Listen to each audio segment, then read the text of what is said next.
While we're within a minute here, what's your take on Vegas's win? They were strong. Yeah, Yeah, they were. I thought so too. A lot of injured people now is coming out immediately to try to practice safe hockey. I don't know what's going to happen. Injuries are going to stay.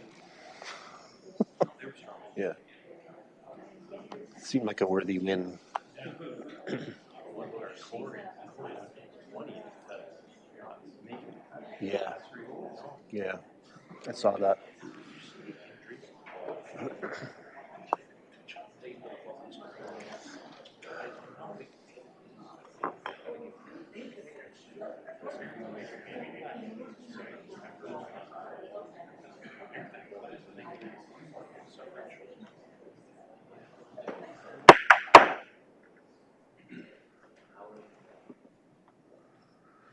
Every once in a while, I get to hit that. That's kind of exciting stuff. All right. Good evening. Welcome to this regular meeting of the Council of the Municipality of North Perth. Our meeting date is Monday, June 19th, 2023. I'm Mayor Todd Kasenberg, and I'll call this meeting to order. I ask the clerk to note the starting time for the minutes as 7 p.m. A warm welcome is extended to councillors, staff, delegates, and even those who are here just to watch, who will certainly participate in this meeting, regardless of whether being physically in attendance at the council chamber in Listowel or being connected through web technologies. We begin tonight's meeting with the playing of O Canada. Those in chambers as able are invited to stand.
We acknowledge that we are on the traditional land of the Anishinaabe peoples. We wish to recognize the long history of Indigenous peoples in Canada and show our respect to them today. We recognize their stewardship of the land. May we all live with respect on this land and live in peace and friendship. Tonight's meeting is being streamed live on the Municipality of North Perth YouTube channel and will be available there after this meeting as an archived video. To those of you viewing this meeting via the YouTube channel, a warm welcome to you. To those present in the gallery today by attending a public meeting of the Council, you are consenting to your image, voice, and comments being recorded. Anyone who is invited to speak will be recorded, and their voice, image, and comments will form part of the live stream. The chair and/or the clerk have the discretion and authority at any time to direct the termination or interruption of live streaming. Such direction will only be given in exceptional circumstances when deemed relevant. Circumstances may include instances where the content of debate is considered misleading, defamatory, or potentially inappropriate to be published. Attendees are advised that they may be subject to legal action if their actions result in inappropriate and/or unacceptable behavior and/or comments. Thank you. At this time, I invite your decorum over the course of tonight's council meeting. I do have regrets this evening from Councillor Richardson, who is working on a tight work deadline.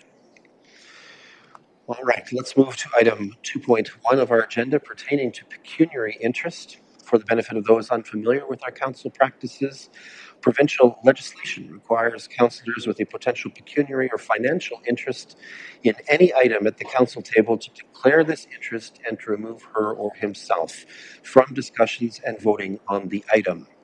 In accordance with recommended protocol at this time, I invite all councillors with a perceived pecuniary interest, including those who have declared already in writing, to verbally advise the chair in public session and to submit documentation, if not already done, to the clerk. Councillors are further reminded that should a potential conflict arise during the meeting, they may so declare and act at any point in the meeting. We have had two advance notifications of this evening. Let's begin with Councillor Andreessen. Welcome. Good evening, Mayor Kasenberg, Council, and members of the public. This evening, I'm going to have to declare potential pecuniary interest on item 7.2 regarding the Listowel Agricultural Society's request for a road closure for their fair parade. And then for item 7.3 regarding the Listowel Agricultural Society's request for temporary signage. And then subsequent to that, of course, item 13.1, which is the confirmatory bylaw. And the reason why I'm declaring potential pecuniary interest is because my husband is the director on the board for the Listowel Ag Society, and I'm an active volunteer. Thank you. Thank you, Councillor Andreessen. Next up is Councillor Johnston. Welcome, Councillor Johnston. Thank you, Mayor Kasenberg. Item 4.4, declare conflict on. I'm an officer of a corporation on a budding landowner, and subsequently item 13.1 as well. Thank you, Councillor Johnston. Any other councillors wishing to avail themselves of this opportunity to declare? All right, I'm not seeing any indication of that at this point. All participants are invited to speak when called upon by yours truly, serving as chair. Those participating remotely who wish to speak may draw attention to that desire through the clerk and via our web conferencing technology's text chat function. Remote participants are asked to generally maintain a mute state in the web conference until I recognize your right to the floor. If when I do so recognize I don't hear you because you are muted or having some technical difficulty, I will advise, and we will try to summon aid. Let us now focus on the people's business. I invite those in the chamber to silence and put away their phones. I invite, as I earlier indicated, decorum. Regarding item 2.2 of our agenda, I have a motion before me for the adoption of the agenda for tonight's meeting that reads as follows, that the agenda for tonight's meeting be approved. Can I call for a mover? Councillor Anstead. Thank you. And a seconder will be Councillor Nordum. Any discussion or debate on the agenda? Seeing none, let's have that vote.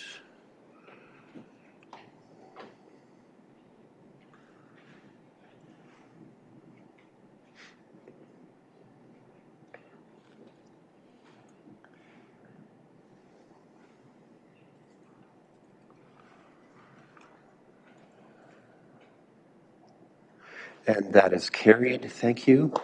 Let's move on to item 3 on our agenda, the so-called consent agenda. Consent items are placed on our agenda because they are believed to be non-contentious, yet they may warrant Council's recognition and/or action. Grouping them expedites our business. However, any councillor wishing to extract an item from the consent agenda for discussion, debate, and individual action may do so. We have a whopping 43 items on tonight's consent agenda. This does break the record in my mayorship, including the minutes of our last regular council meeting. Councillors, are there any items here that you wish to extract or corrections you wish made to the minutes? Councillor Rothwell, welcome. Good evening, Mayor Todd, members of council, and the public. Items 3.14 and 3.35 are both matters dealing with reducing municipal insurance costs. I'd just like to have a conversation with council about that and know whether we can support that resolution as well. Thank you. Right, thank you. Let's see if there are any others that we want to collect before we consider those. Anyone? Okay, I think as we've made practice more recently, let's tackle these items and see if we can find common ground. Councillor Rothwell, the floor is yours. Thanks very much, Mayor Todd and council. I think certainly during our deliberations about insurance premiums and so on for the municipality, there's been a number of issues that we've talked about in terms of rising premium costs that we have as a municipality. There has been ongoing discussions with the province regarding some changes to how municipalities are dealt with by dealing with insurance claims and so on. And specifically in these cases, item 3.14 and 3.35, they're looking at a broad, they being other municipalities are encouraging the province to look at, and Association of Municipalities of Ontario to look at ways in which we can collectively see our reduction in premiums through bulk buying of insurance and that sort of thing. So I think that would behoove us to lend that support. So we have had conversations before about this, so hopefully council would see fit to do so. Thank you. Thanks, Councillor Rothwell. I can advise actually that in the last term I had significant conversations with AMO about this matter, and certainly I think there's growing interest, as you say, across the municipal sector about the rise in insurance costs. The market was fairly hard, I think is the right term, for several years there. Now it seems to be softening a little bit, but it may be again the right time, and so I would be interested in seeing this motion considered as well. So anyone else wish to comment on this? I think Councillor Rothwell is asking for a resolution of support to the originators. What are the names of the municipalities, Councillor Rothwell? Yes, 3.14 was Northumberland County, and 3.35 is Municipality of Mississippi Mills. Okay. And there's a host of other municipalities that have initiated this, including some of the other abutting municipalities to their jurisdictions. Okay, so resolution of support for those two items moved by Councillor Rothwell. Let's just check in with the clerk about the appropriate distribution list. I assume our MPP, our MP for information, and do we want to go broad to the other municipalities of Ontario? If that's seemed to be appropriate, I'd be happy to include that in the resolution, yes. Seems reasonable. Anyone else, Clerk Klein? Resolution from Northumberland County. They copied the Premier, Minister of Finance, Minister of Municipal Affairs and Housing, MPP, AMO, and all Ontario municipalities. Can we use that as a template for our distribution list for this? Please do so, this yes. As a proposition in the resolution. Thank you. Councillor Nordham? I believe the municipality of Chatham got the ball rolling on that. Yes, they did. Okay. Thank you. Yeah. Recognize that that's the case. All right. So we have a mover in Councillor Rothwell. Councillor Johnston will serve as our seconder. Thank you. Any discussion or debate on this one? Clerk table okay with where we're sitting? All right. Let's have that vote.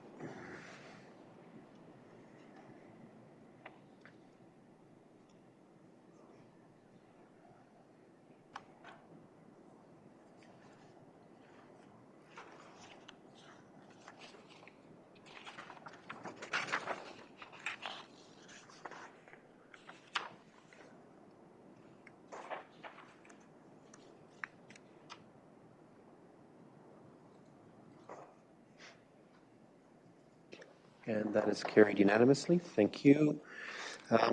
Before I put the resolution to the floor for the entirety of the consent agenda, anyone else have anything Last chance. All right, thanks. Then I have a resolution for the consent agenda and minutes as follows. The consent items 3.1 to 3.43 be received for information, and the minutes of the June 5th, 2023 regular council meeting and the June 12th, 2023 special council meeting be adopted. Can I call for a mover on this one? Councillor Blazek, thank you, and Councillor Andreessen will serve as our seconder. Any discussion or debate on that? Seeing none, let's have that vote.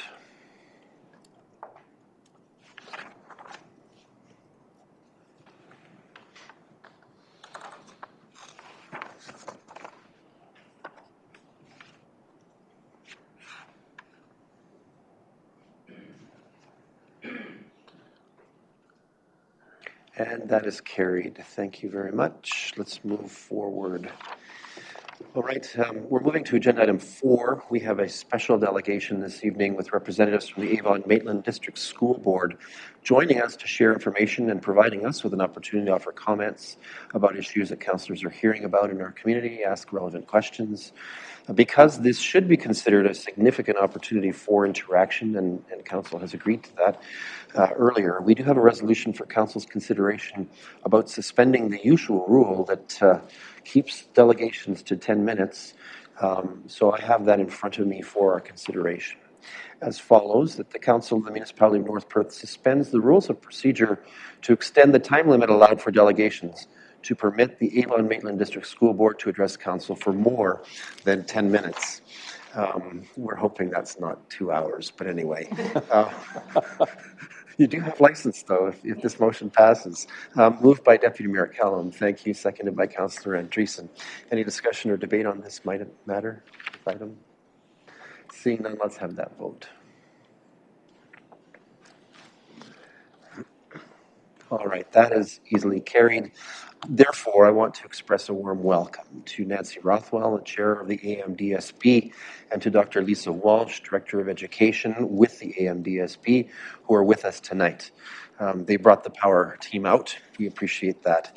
I'll leave their order of presentation to their discretion, and when we get to question and answers, I'll facilitate that. Please.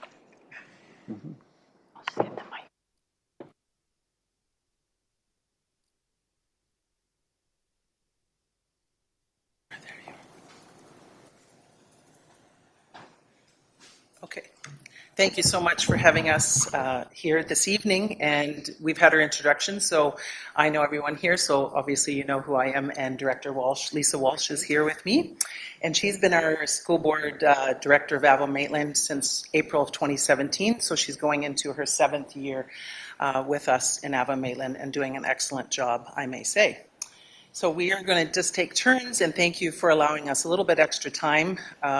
The slides are before you. I believe they were in your package, so we won't obviously go word for word, but certainly be willing to answer questions at the end, and we have some follow-up questions at the end for yourselves of how we could work together. Oh, this is cool. So you will see tonight, you'll see our outline is we're going to give you a little bit of our district by numbers, our strategic plan, the areas of focus and success, and then looking ahead. And there was some questions about youth retention, so we will be discussing that as well. So you will see by our district there, the numbers that you can see ahead, that we just have over 15,000 students in all of Avon-Maitland, which is Huron and Perth counties. So you'll see the breakdown there for elementary and secondary, 31 elementary schools and 8 secondary schools, 1 e-learning school, and 7 centers for employment and learning, over 2,700 full and part-time staff. So it's a lot of direction that our director has to focus on. So you'll see the enrollment projections are in the virtual, so Watson and Associates does a data dashboard, which is all accessible for everyone to be able to use. So you can log into that link that's in your package, and you will be able to pull up the area schools, whatever schools you would like to see. That is in the data dashboards. And that, as I was beginning to say, is in the enrollment projections, school location, structure sizes, and the demographic information. So that is now accessible to the community, and that's been very great. Our strategic plan, you will see, we have a couple more years on that. We have our pillars, I am well, I'm prepared, I am engaged. And we have our successful graduate, which is preparing them for their next step, prepared for a changing world, which we all know that that has happened in the last few years, of course. Just checking on my notes here. So at this time, Dr. Walsh is going to be talking about the areas of focus and progress. Thank you. Good evening, everybody. We're really very happy to be here tonight. I've had some great interactions with Mayor Kaysenberg and many of the city councilors here, so I'm really happy to be here. We just wanted to share with you a little bit of our priorities and some of the progress we're making in that area. So equity and inclusion is definitely a priority in our board. What we see on the fringes of the board is a changing demographic, and we are very supportive of the students coming into our district. So we have had an action plan for the last few years, and it really has focused on setting the stage by updating admin procedures, looking at our policies, and reviewing our practices from the lens of making sure that equity is front and center in everything that we do.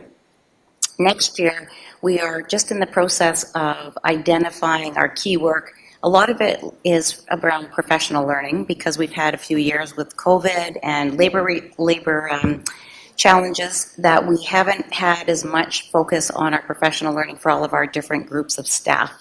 And so we know that our staff are, when staff are better and know better, students are obviously going to do better as well. So that's a key focus this year, as well as, actually, just next slide, please. Thank you. So this is some of the work that we did to identify what do we need to do. We have done a workforce and a student census, so we've really done a deep dive into who is in our board, what do they need to focus on, where are they feeling challenged, where do they feel sense of belonging, where are they feeling marginalized. And that kind of work is leading to how we're going to build practices, much stronger way. The de-streaming work, it's coming from the province, but this is the idea of having a uniform package of courses for students in grade 9 and 10 and not having biased focusing of students into different strands, so locally developed or applied courses before they are really ready to choose themselves. So this is moving to an academic program for all and in actually bringing our staff up to speed on how do you teach one course in grade 9 and grade 10. So we're fully de-streamed in grade 9 now, and we're moving over the next year into grade 10. We're tracking incidents, and we're doing this in a few ways. We actually have an anonymous button on every school website where people can, we hope that they'll come forward and speak to a trusted adult, but if they don't feel comfortable doing that, they can actually log the challenges that they're having with other people or their feelings anonymously, and then the school staff can look into it. And we are flying the pride flag at every school this year. We haven't done that in the past. It's been kind of contextual based on the community. And we are having some people come forward to express their concerns about that, but we feel very confident that this is about making sure that all students are recognized and supported in our board and staff. Mental health and well-being, huge focus since the pandemic. We know that there's a lot of dysregulation in society, and it typically is community into schools, not school issues bridging out to the community. So we are working really hard with our partners, and you can see some of them listed there on the slide, to make sure that we have lots of supports in place. One of the great things that the ministry did in the last few years was give us money to hire regulated professionals. So we have psychotherapists, psychologists, social workers in our school board now. They work in all schools across our district, and they're doing counseling supports for students. We have like a triangle. We call it, we use this in special ed and in mental health and well-being, where Tier 1 and Tier 2 supports are really with our regulated professionals, and Tier 3, which is for all, are the kind of practices that classroom teachers do and school principals do in their schools every day, and that's working really well. We also have School Mental Health Ontario leads this work across the province. Sorry. Literacy and numeracy, of course, this is our core work. The pandemic was really hard because students had very different experiences across the district, depending on, whether their families were home with them, whether they were homeschooled, whether they were able to come to school more often, whatever the case may be. And as a result, we have really noticed a lot of gaps in reading and writing. We're trying to catch students up. This has been a year of catch up. And what we've been really focused in on is those two core key areas of literacy and numeracy. And it's been great work because we've adopted a universal practice of, we've taught early literacy practices to all teachers. Every single teacher, kindergarten to grade 3, has gone through this specific program to teach reading. So we are teaching it in a universal way now, and that's helping a lot. Math is also developing with some very specific next steps, and that's really helping as well. We have a new curriculum coming in all of these areas, so next year we'll be really focused on in-class support as well for educators. Back to you.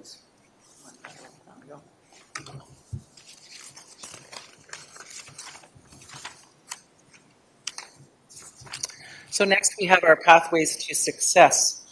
So as you can see in our strategic plan, we want obviously every student to be successful. So these are some different ways that we can continue our students to be successful in the secondary schools as well. That all pathways, and we are a provincial leader in Avon-Maitland in providing opportunities to explore these pathways. You can see there some examples of the co-op, businesses with Huron and Perth counties, the dual credits, the Ontario Youth Apprenticeship, and the Specialist High Skills Major, and experiential learning as well. We have a Pathways Advisory Committee, so that's a large, actually, committee of community members that look into the different pathways for our students. And then we also have the Pathways Innovation Center at Stratford Intermediate School, downtown Stratford, and that provides a hub for students and staff workshops. So our students in this area are able to go there in elementary school and secondary schools to really do a lot of different activities there, robotics, and there are 3D printers, and there's a lot of different things, and they bring in guest speakers there as well. So that's a great place that has been able to be developed. These are just some statistics of some different pathways. You can see the university, college, and workplace. So it's quite a variety of options for students. And one thing we just wanted to speak about and highlight, so you will see here the Specialist High Skills Major. So in grade 11, they are able to focus on one of these if they would like to, and they get special instruction in the Specialist High Skills Major. Some of you here will know of some of your students that have taken that. So at LDSS, we have construction, health and wellness, manufacturing, business, and agriculture. So in grade 11, they're able to take a little bit of extra training. They get first aid training. They get heights training. They will go to different businesses. I was able to join in with one of the agriculture tours, and they went to Equipment Ontario, so they're able to see all the different diversity that can happen in this example of agriculture, of some jobs that are available in the community.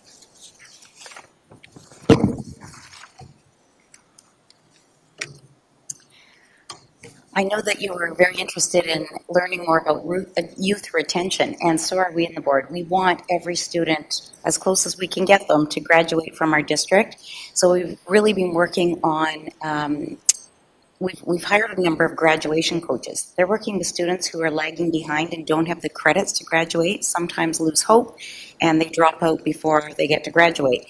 So we have early identification now of students in our system, and we have a much more supportive program wrapped around. Really, youth retention comes down to, we call it know thy student. So especially with the area of equity and the focus in on how we're going to actually provide programming that meets the needs of every student, we have to know the students obviously first. What their backgrounds are, what they're interested in, what their values are, what their family, religion, race, background, all of that is. And that really helps us to then pick resources to bring their voice into the classroom practice and to design the curriculum in classrooms around the students who are actually sitting there and learning. And that's been a real focus in our board. It's pretty exciting what's happening there. So books are coming in that students can see themselves reflected in. We have had a lot of work in this area around our Indigenous students as well, because we know that there's far more students that are Indigenous than those that self-identify as Indigenous. So we want to build their confidence in our system to speak up. We also are honoring all the pathways. So as Nancy just said, we have a lot of different opportunities for students on our board so that every student sees themselves in high school and carrying out their graduation diploma. So some of the other supports in place, we have some special programming. It's been in place a long time. 2.A, for example, up there you see on the screen is a development that a small number of Southwestern boards. We noticed that a lot of students were leaving our district, going to Mexico for this winter, and then coming back. And we were losing them on our roster and subsequently losing funding as well, because the ministry then would pull back on the funding, not recognizing that they were still our students. And so we developed a program whereby teachers and there's a principal that goes to Mexico and works with the students to transition. The teachers provide the work, and so the students can do the work while they're in Mexico. When they return, there's no gap in their learning. They're still part of the roster. They're continuing through their family's migration back and forth, and that's really being successful.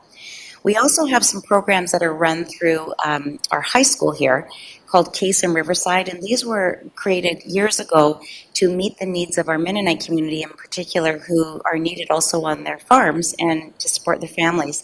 And so these programs are a little bit different, but the students can still get their credits and graduate as well, and the program is customized to their needs specifically. We're looking at that program and reviewing it this coming year to make sure it's still relevant and meets all of their specific needs. Multi-language learners, it's multi-literacy language learners, and what this is basically what we used to call ESL.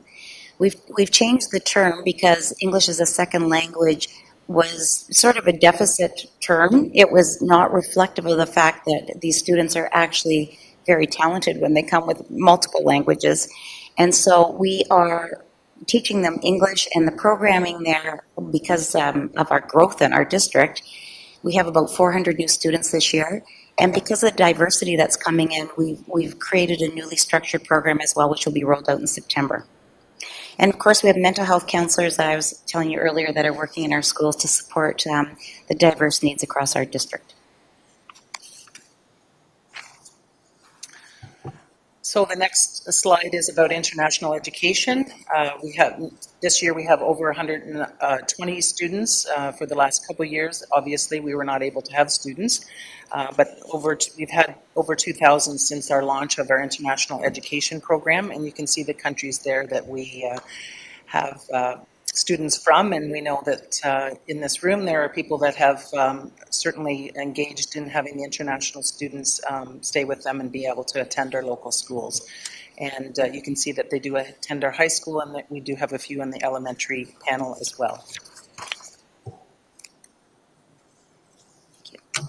So our big ask with our international students is we are always short homestays. So we're looking for community support to help build up that opportunity for families, because we could bring a lot more students in if we have more homestays to accommodate them. And research and data is a real passion and focus, because we're trying to always make evidence-informed decisions. And in so doing, we hired in the past 2 years a research manager, the first for Avon-Maitland. We were able to hire Dr. Alison Segrin. She was a professor at Western University, and she's joined our team, and we're really monitoring and measuring the goals in our system. So monitoring is really, are we getting it done? Is have we implemented all the different components of the plan, etc.? But the measuring part is even harder. It's really about, and so what impact did it actually make? So we use a here's what, so what, now what framework often to look at our work and actually make sure that it's making a difference for the students that we serve. Some of the projects that took place this year coming out of that department is the workforce census that I told you about. We've done that with staff now, and we had done it with students in the past. And what we did see is a little bit of a gap between who are we hiring as part of our workforce, and are they reflective of the students that are coming in, who are much more diverse. So we're trying to hire for much more diversity in our area. A school climate survey. This is about the experiences related to feeling safe, to feeling a sense of belonging, to feeling part of the whole experience of school. And so we have just completed this survey. It was a quite interesting results. We and we could bring just that to you at another time, because it's quite interesting about the experience of students, not just in school, but in community. Some of the things that we were a little bit alarmed about, that we had higher recordings of students saying there was more alcohol use, more binge drinking, more screen time than the provincial average in our district.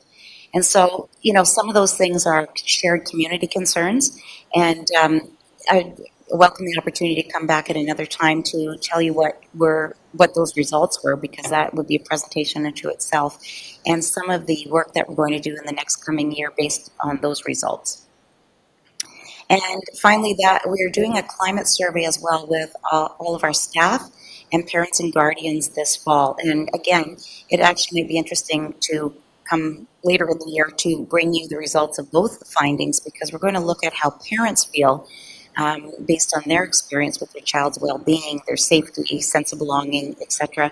And so then we can compare the results of all of the groups and really set our next strategic plan. So next year will be a year of developing our new strategic plan, and we want to look at what all of these people are saying so that we really can hit the mark on what we need to do next.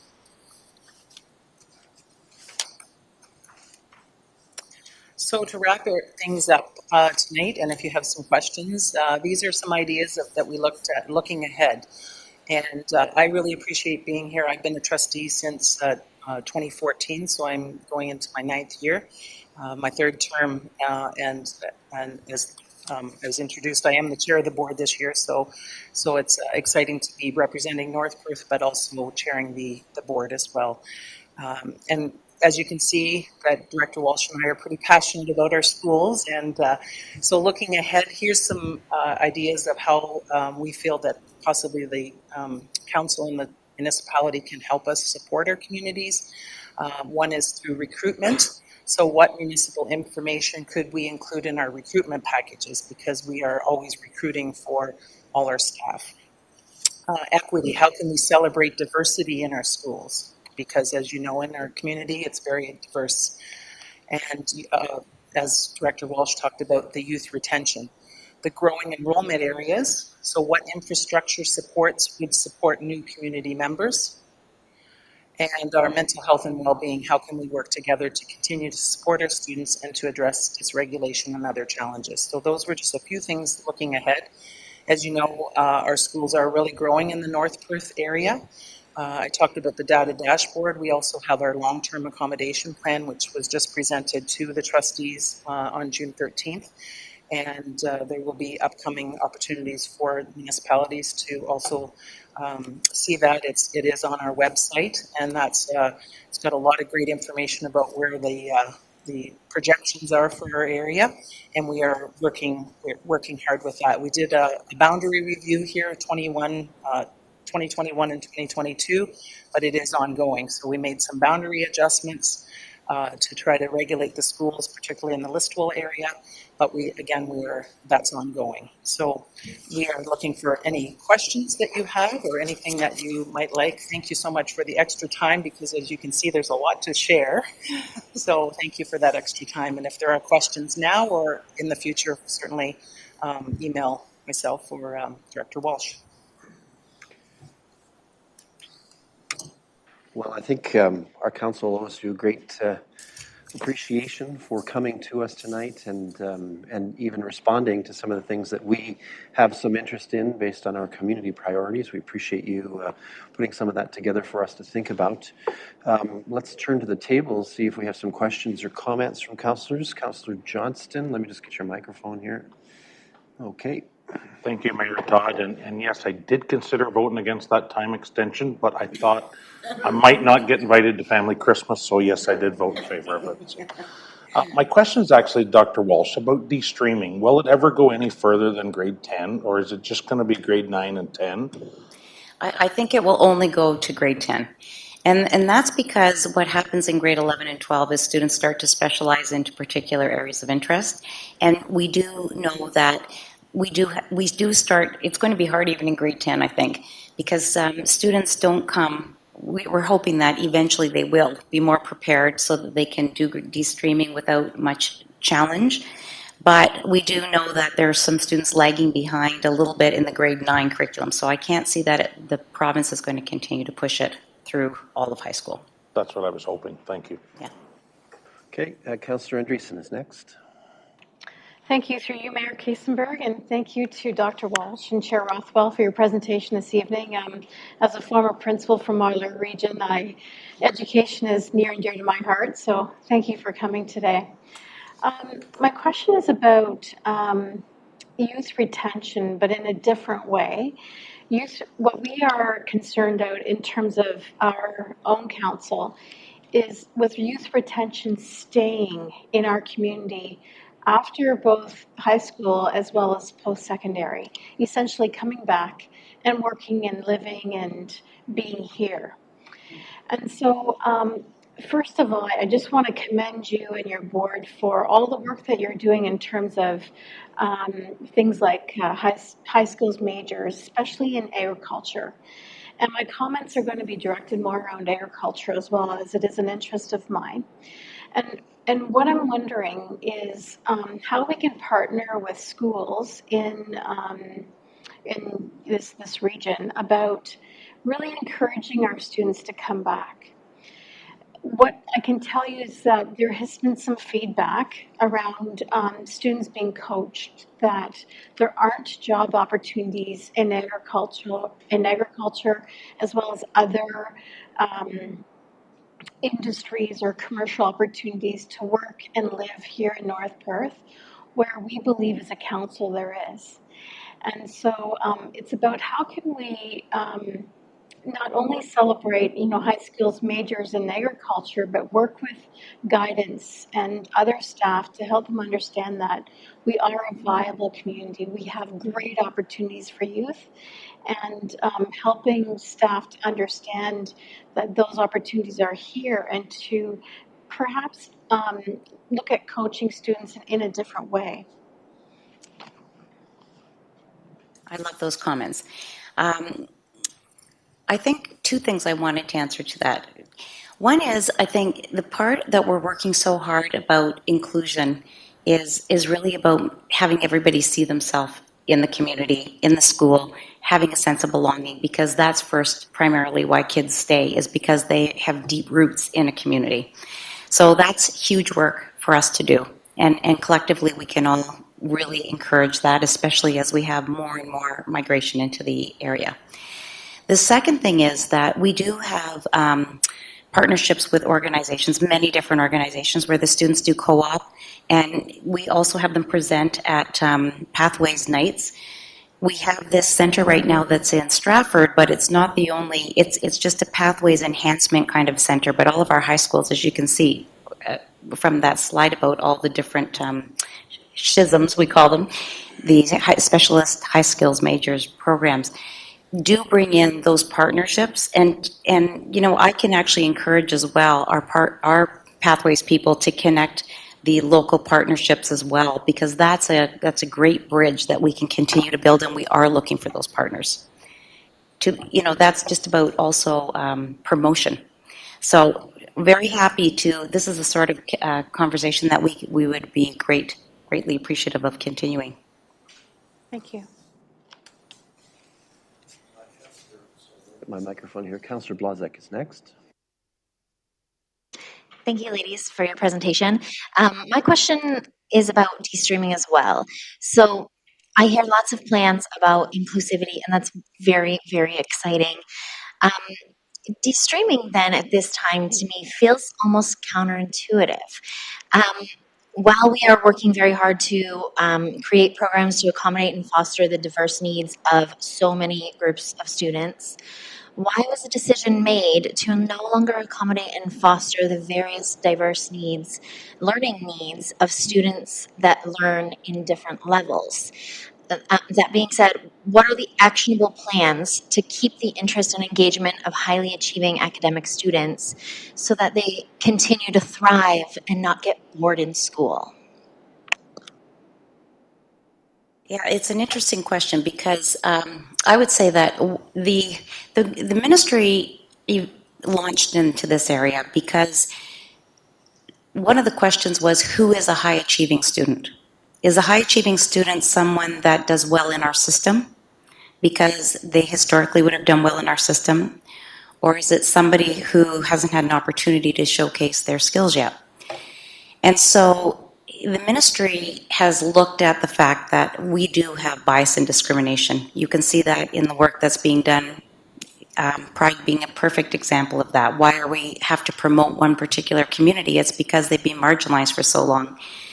And so people don't realize their full potential when they don't have opportunity.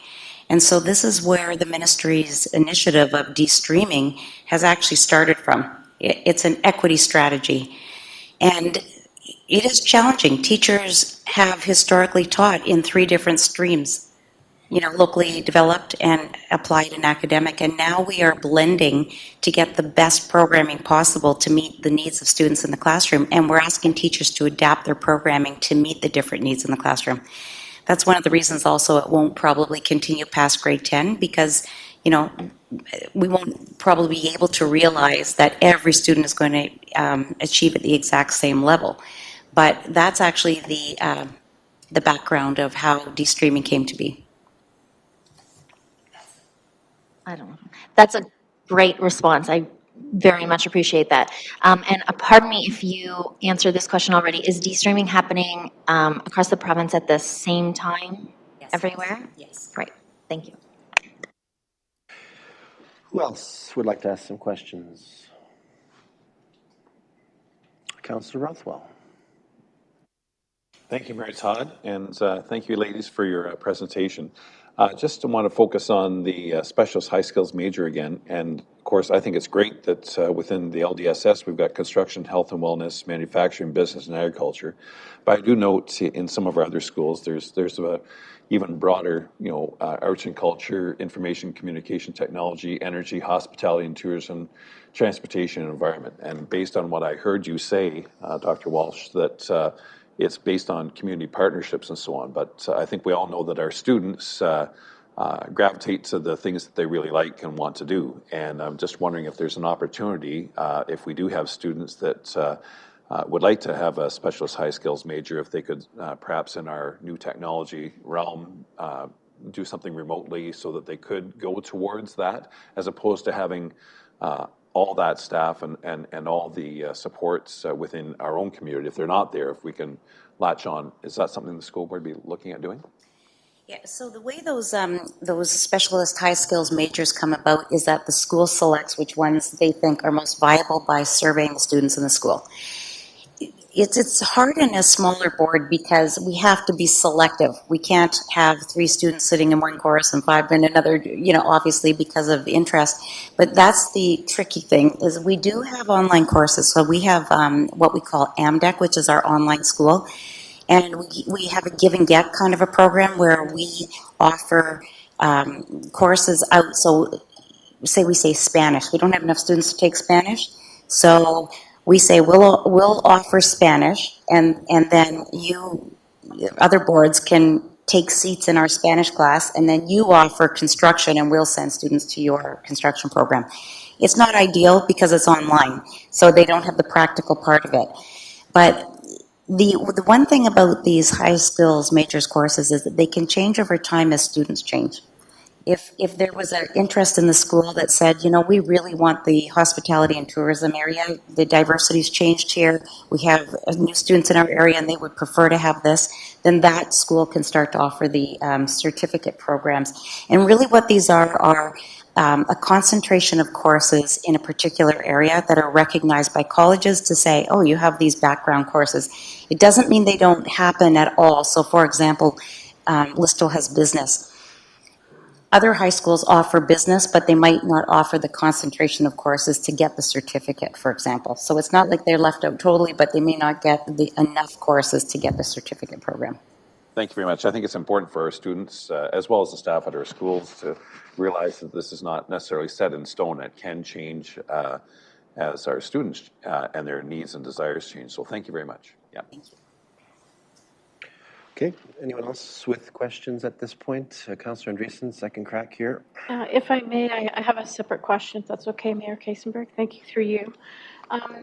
My question is regarding enrollment here at Listowel District Secondary, and in particular, how that enrollment is impacting programming. One of my concerns is that as the students get into grades 11 and 12, some of the courses are not offered. Or students are not able to engage in those courses because they're full. And so students have been recently been asked to take online courses or to defer those courses and wait an extra year. And from my experience in education, I believe that's probably an enrollment issue, and the fact that you can only place so many students in so many sections and you don't have enough staff or funding to staff additional sections. So I do understand why.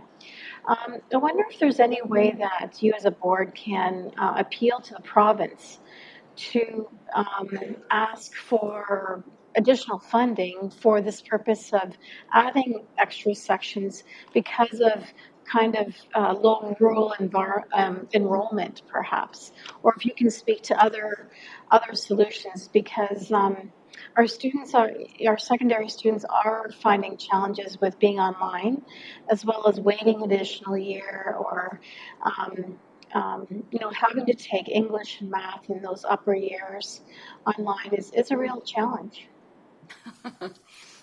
I totally can relate to what you're saying, and it's a conversation we have at the senior table all the time. We have a little bit of a project going, which is about what is the secondary experience of students across our district, because it varies based on the size of the high school and the number of options we can offer.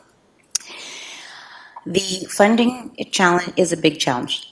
In fact, we are down overall. The ministry announced that there was all this funding coming for these different envelopes, but what they basically did was they took funding we already had and shifted it to other areas and retermed it, and we are actually down a few $100,000 than we have been in the past, in a time when we actually need more money, and our enrollment's gone up, so it's actually a significant difference.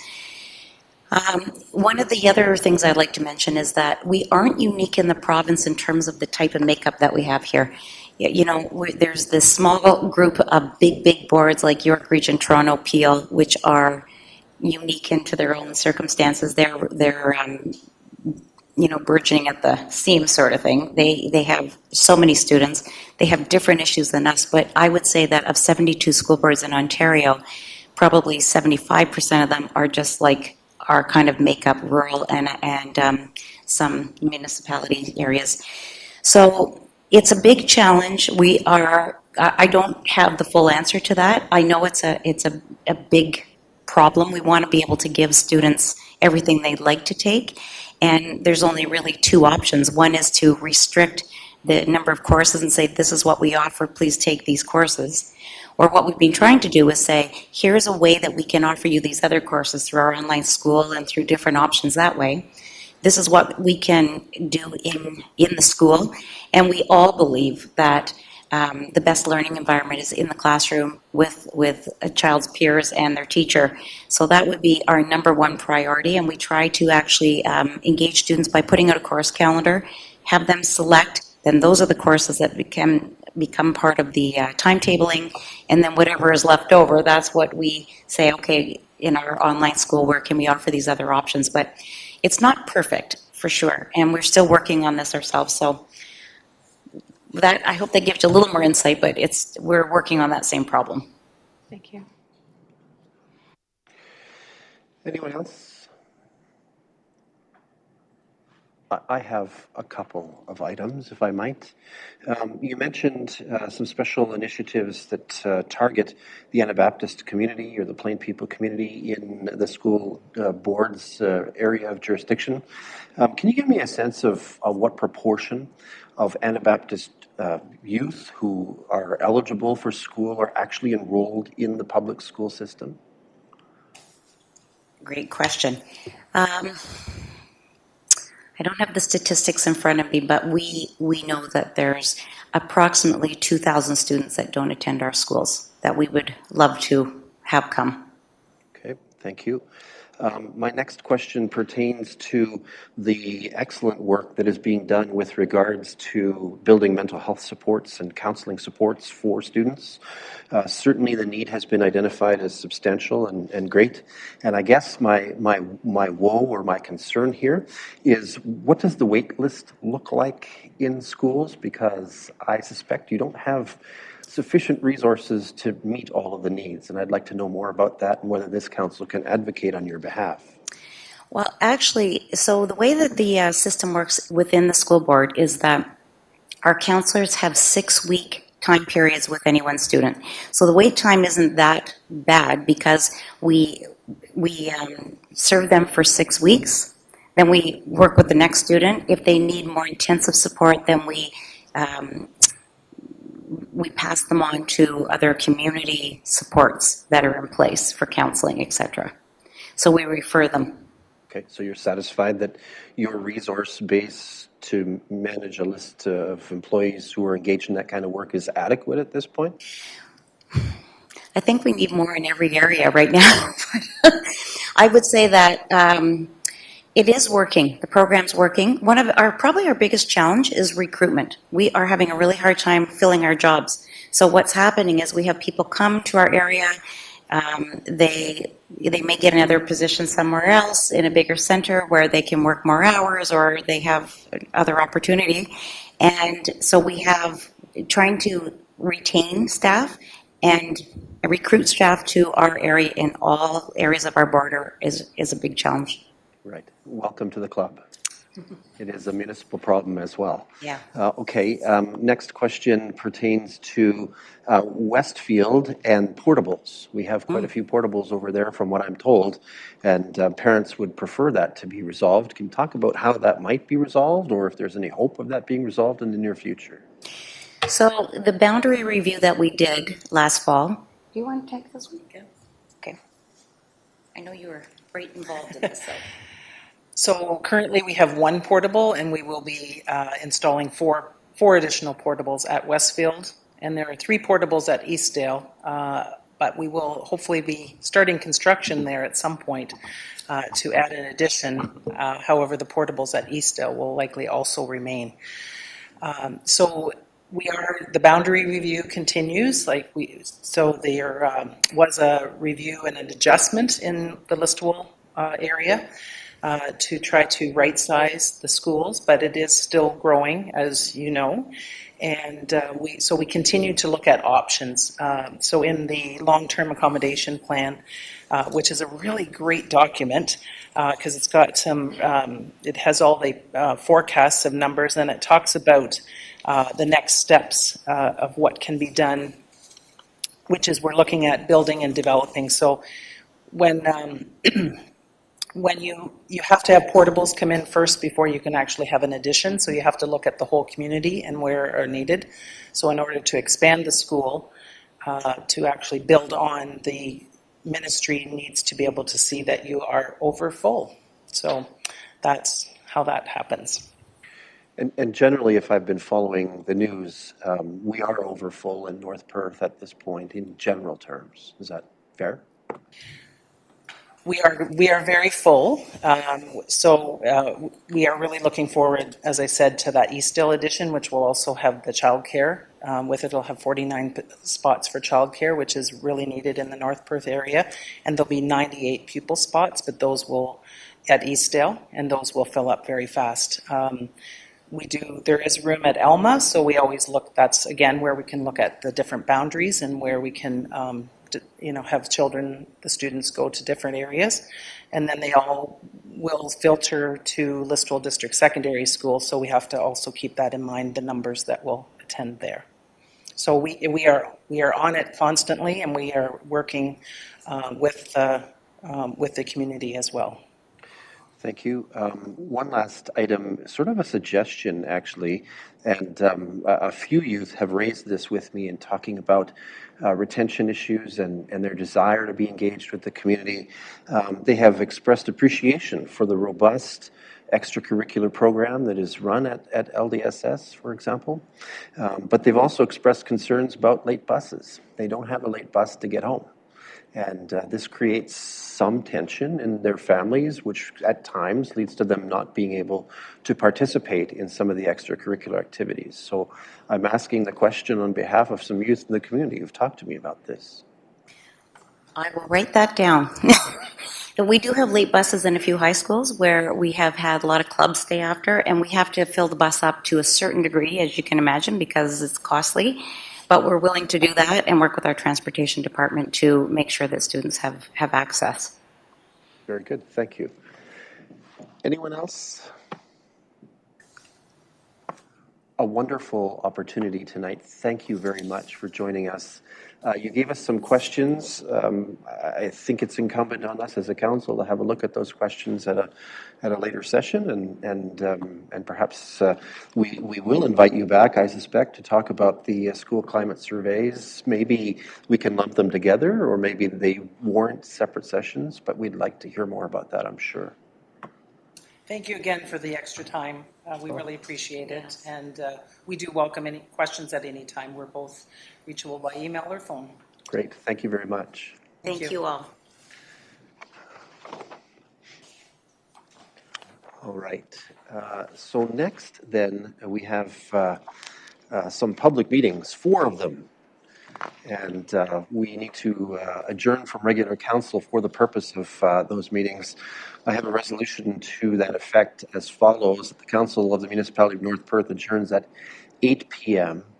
for the purpose of public meetings under the Drainage Act and Planning Act concerning the following.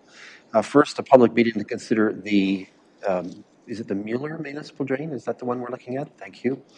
Second, the application for zoning bylaw amendment number ZBA 05-2023 and Listowel Ward Official Plan Amendment number 37 by Sarah and Shane Van Allen. Third is application for zoning bylaw amendment number ZBA 06-2023 by Weaver and Mary Martin. And fourth is application for zoning bylaw amendment number ZBA 21-2022 by Faye and Tyrone Cross. Can I have a mover for this one? Councillor Rothwell, thank you, and Councillor Nordum will be our seconder.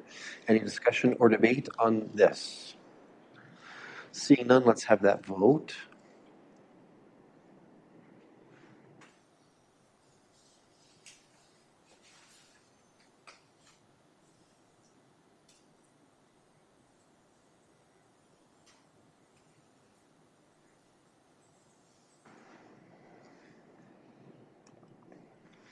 And that is carried. That means our council meeting is temporarily in recess for the purposes of these public meetings. First up is the drain. Welcome. We are going to consider the report on the Mueller Municipal Drain. This is a public meeting for the receipt of the drainage report from the engineer. I welcome any assessed landowners who have chosen to join us, either in person or remotely. And I can acknowledge at this time that Mr. Brandon Widener from Spreet Associates, the engineer responsible for this report, is with us at the podium. Mr. Widener, welcome again. So, good evening, everybody. Tonight we have the Mueller Drain. This is a brand new drain. It's in the southerly part of the township, out by Moncton. We have a 2-township drain here. This is line 55, County Road. So we received a request from Mr. Mueller. Mr. Mueller essentially owns both sides of the road. One's in a corporation, one is not. He signed for each property. There's an existing a swale in this property on the north side. He essentially wants to eliminate it, install a tile, and then it would go up and across the road. This is all new municipal drain. There is no existing drain in this area. It dumps into the Ellis-Maitland drain, or Ellis-Maitland relief drain, which is a much larger drainage schematic. So as you see on the plan on the screen, he owns both sides. Essentially, the south side, or Pervis, is the one requiring the drainage, but it does transition through both properties. We're proposing, I believe, 326 meters of 18-inch tile, as well as a fair amount of work on the road. So when this was investigated, there's an existing, I believe, 1,200 millimeter pipe underneath the road. It's in disrepair, as well as there's an existing 12-inch bore, which was installed privately, which is quite shallow due to the swale. Through discussions with Perth County Roads, the decision was made to bore the road twice. So there'll be a new subsurface culvert and a new surface culvert. You'll see this project, the estimated cost is at $107,900. More than half of the project is assessed to the road for the road work.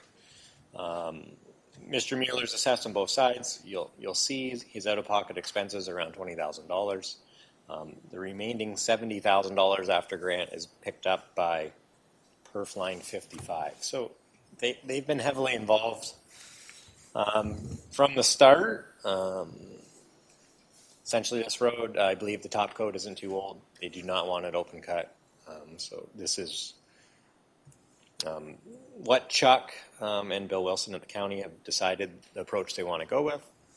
They pay for all the costs on the road. Mr. Mueller's not responsible for that. He's essentially paying for the tile through his lands to serve each side. So we have a pretty straightforward one here tonight, but we do have two townships, so we'll have to invite somebody else to the Court of Revision from our neighbors to the south.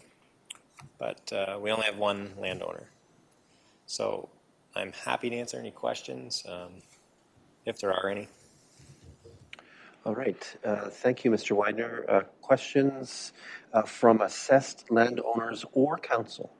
So anyone have questions? Do we have anyone connected to the web conference for the purpose of this meeting? So the clerk is indicating no. Anyone in the room wishing to ask questions about this, or members of council wishing to ask questions about this? Okay, I'm not seeing any hands raised. Looks like you're going to have an easy time here, Mr. Widener. So at this point, we see no indication of any party withdrawing. Significant concerns, I can declare, have not been raised based on the opportunity to ask questions. And at this point, then, this meeting can be adjourned. Thank you, Mr. Widener. Next up is the related to a zoning bylaw matter. This is dealing with a public meeting pursuant to the Planning Act for a proposed amendment to the North Perth zoning bylaw and list to award official plan. This is a statutory public meeting to deal with an application for zoning bylaw amendment number ZBA 05-2023 and list to award official plan amendment number 37 by SSVA Inc., Sarah and Shane Van Allen, affecting property described as Part Lot 17 and Lot 25, Plan 185, list to award Municipality of North Perth. Correspondence, reports, and comments received regarding this application will be considered by council. Those in attendance remotely wishing to make comments concerning this application will be given the opportunity to do so. Anyone wishing to appeal council's decision in this matter must make verbal submissions during this meeting or have made a written submission to council in advance of this meeting. Those wishing to receive notice of the decision regarding this application must notify the clerk via email or telephone, giving their mailing address and telephone number. This time, it's my pleasure to call for a summary of this application. This will be offered by John Bice, who is a planner with the County of Perth who works on North Perth files. Mr. Bice, welcome again. Thank you, Mayor Kaysenberg and Council. So before us today is two applications. One is for a list of award official plan amendment number 37, and the other is for a zoning bylaw amendment, ZBA 05-22.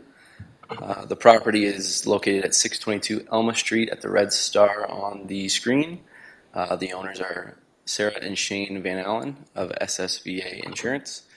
Their applicant is Carolyn Baker from Baker Planning Group, and the location of the property is south of Main Street West and to the east of Highway 23 there.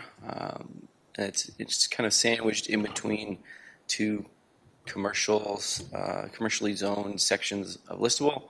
The first being Highway 23, and then the second being downtown. Next slide. Oh, perfect. Okay, so the building on the site was originally a church, and it was repurposed to be the insurance office that it exists today.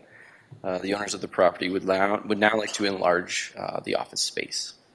The owners have applied for the Listowel Ward official plan amendment, and this would be to change the designation of the property to residential, or from residential, to a highway commercial, with a site-specific policy to limit the permitted uses allowed in the highway commercial designation to a business and professional office only. In addition, the site-specific policy will also cap the maximum gross floor area of the permitted uses to being 500 meters squared. The proposed development will consist entirely of professional office space and will not include any residential dwellings. So the residential designation allows for neighborhood commercial uses, and that's what was existing there currently. This residential designation, these neighborhood commercial uses, that is, must meet specific criteria in the Listowel Ward official plan, and that criteria is on the screen above you now. It's section 5511. Specifically, H limits the neighborhood commercial uses in the residential designation to not exceed 200 square meters. The proposal for the expansion of the addition would be to increase it to 306 meters squared, hence the need for the official plan amendment. Additionally, there needs to be some zoning parameters addressed that would not have been addressed unless for this official plan amendment. So when a commercial development grows beyond this neighborhood designation, the Listowel Ward official plan allows for two commercial designations, and those are highway commercial and central commercial. I'll get into those. So a highway commercial designation is being requested by the applicant planner. Restricting the permitted uses to a business and professional office addresses some compatibility concerns in the neighborhood, as the neighborhood is predominantly residential. Business and professional offices are permitted in the highway commercial designation. When deciding on whether a proposal is more fitting with the highway commercial versus the core commercial, the property's physical characteristics need to be taken into account. So some examples would be building size, lot size, shape, parking, all these requirements essentially. And those were assessed by the applicant's planner. The subject lands are approximately 2/3 of an acre, 0.66 to be exact. And this size is considered greater than the surrounding neighborhood residential properties due to the former place of worship that existed. So this large size does help accommodate servicing, off-street parking requirements, landscaping, and buffering from neighborhood residents. The physical characteristics of the site are more in keeping with the highway commercial designation rather than the compact central core commercial that exists primarily in the downtown area. Staff do accept Baker Planning Group's submission that the highway commercial designation for the subject lands with the site-specific policies to limit the permitted uses to a business and professional office with that maximum gross floor area of 500 meters squared is appropriate for the site. So the functional servicing report submitted has indicated that the site is currently serviced. BM Ross have sent some comments and have indicated that the site plan process can handle matters pertaining to stormwater management, servicing and access, and things like that. Site plan approval will be a requirement of the proposal, and access to the site is currently achieved through entrances on Elma Street and Havelock Street.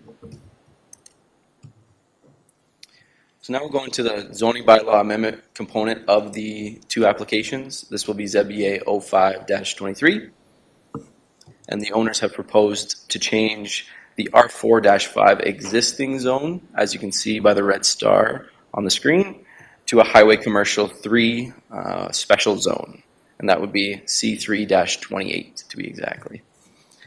The site-specific relief proposed includes limiting the permitted uses to a business and professional office, and reducing the front and exterior side yard requirements of down to 7.5 meters from a 10.5 meter requirement in the North Perth zoning bylaw.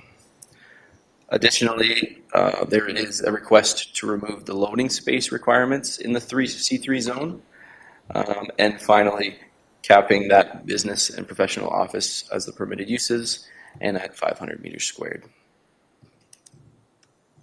The C3 zone, like I had just mentioned, has a 10.5 meter setback requirement for front and exterior side yard setbacks, and this is for commercial developments. The applicants are proposing 7.5 meters, which would be a 3 meter reduction both for the front and exterior side yards. Comments were received from North Perth Public Works that indicated the reductions in the front and exterior side yards of 3 meters would provide no concerns. Adequate sight lines would remain at the intersection of Elma Street and Havelock Street. Reducing the exterior and front yard setbacks will provide with a consistent massing and built form with the neighborhood. The adjacent residents are predominantly single-attached or semi-detached dwellings, and the front and exterior side yard setback requirements in the R4 zone, which is the predominant residential zone in the area, is 6 meters. So by producing this 7.5 meter front and exterior side yard setbacks, staff are not concerned. We believe that the 7.5 meter requirement or proposed requirement is adequate. As for the loading space, the proposed amendment to relieve the insurance business of providing a loading space is due to the nature of the business. As SSVA is an insurance business which does not receive any large shipments of materials, unlike some other commercially zoned properties, staff feel that it is adequate to remove this requirement. So notice of application was circulated May 10th, notice of public meeting on May 30th. We did receive one comment from members of the public. This was a gentleman by the name of Alan Hamilton. Alan provided indication that he has no objection to the proposal. MVCA has also indicated no objection. So the recommended action today is before you on the screen. It's essentially that North Perth Council recommends to Perth County Council that Listable Ward OPA number 37 be adopted by bylaw and be forwarded to the county for approval. And that's for Listable Ward OPA number 37. And then for the ZBA 0523, staff will provide a recommendation regarding the zoning bylaw amendment following the conclusion of the Listable Ward official plan and following the conclusion of the public meeting. I can take any questions now. Thanks. Thank you, Mr. Bice. Let's turn quickly to the clerk just to see if there were any other notices or correspondence reports received by you in your office pertaining to this application. Through you, Mr. Mayor, I haven't received anything beyond the comments that John mentioned from Mr. Alan Hamilton. Great, thank you. All right, this is opportunity for comments from those attending the meeting for that purpose. And first up, we invite those who are in favor, other than the applicant, of this matter, in this case, the OPA recommendation, to step forward and have the opportunity to voice themselves at this point. Anyone wishing to avail themselves of that opportunity? Do we have anyone online that has registered at all for this particular matter? Just the agent, Mr. Mayor. All right, thank you. Are there any who are in attendance now, who are opposed to this matter and would like the opportunity to speak to the council about this? Seeing none, the applicant or the applicant's agent is welcome to offer comments at this point in time. You have indicated, Clerk Klein, that Ms. Baker is with us. Correct. Does Ms. Baker wish to avail herself of the opportunity to speak to council in this public meeting or not? Good evening, Mayor Kasenberg. Can you hear me all right? We can. Perfect. Good evening to the mayor and members of council. My name is Caroline Baker from Baker Planning Group. I'm here this evening representing SSVA, Sarah and Shane Van Allen, with respect to their amendment applications. If acceptable, could I share my screen? The clerk is nodding affirmatively. Perfect. Thank you.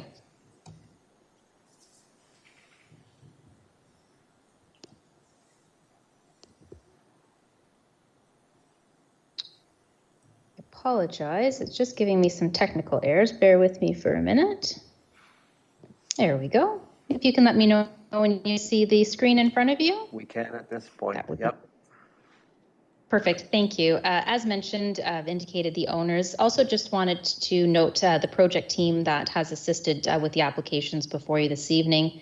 In addition to myself, Grit Engineering has been engaged to assist with engineering and surveying, and IBI Group has assisted with architectural details.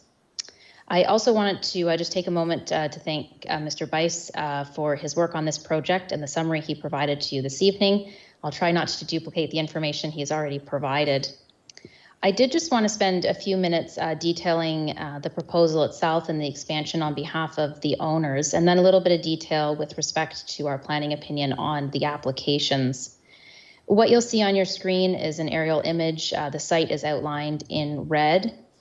This is a former place of worship that was converted around 2005 to a professional office.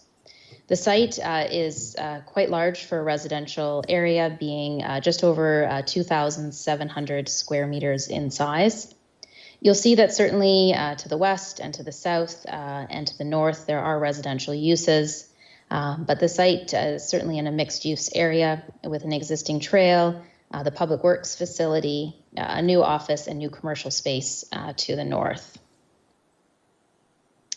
These are our two site photos, certainly taken in colder weather than the previous photos you saw. But what you will note is the existing building is set fairly far back from the intersection at Alma and Havelock. And you can certainly see it was a former place of worship. With respect to the proposed development, this is an insurance business established in the community. They currently have about 13 employees, and they are looking to grow up to 8 employees over the next few years. And to support that expansion, they do need additional square footage of office space. Currently, they have about 300 square meters of office space spread over 2 floors.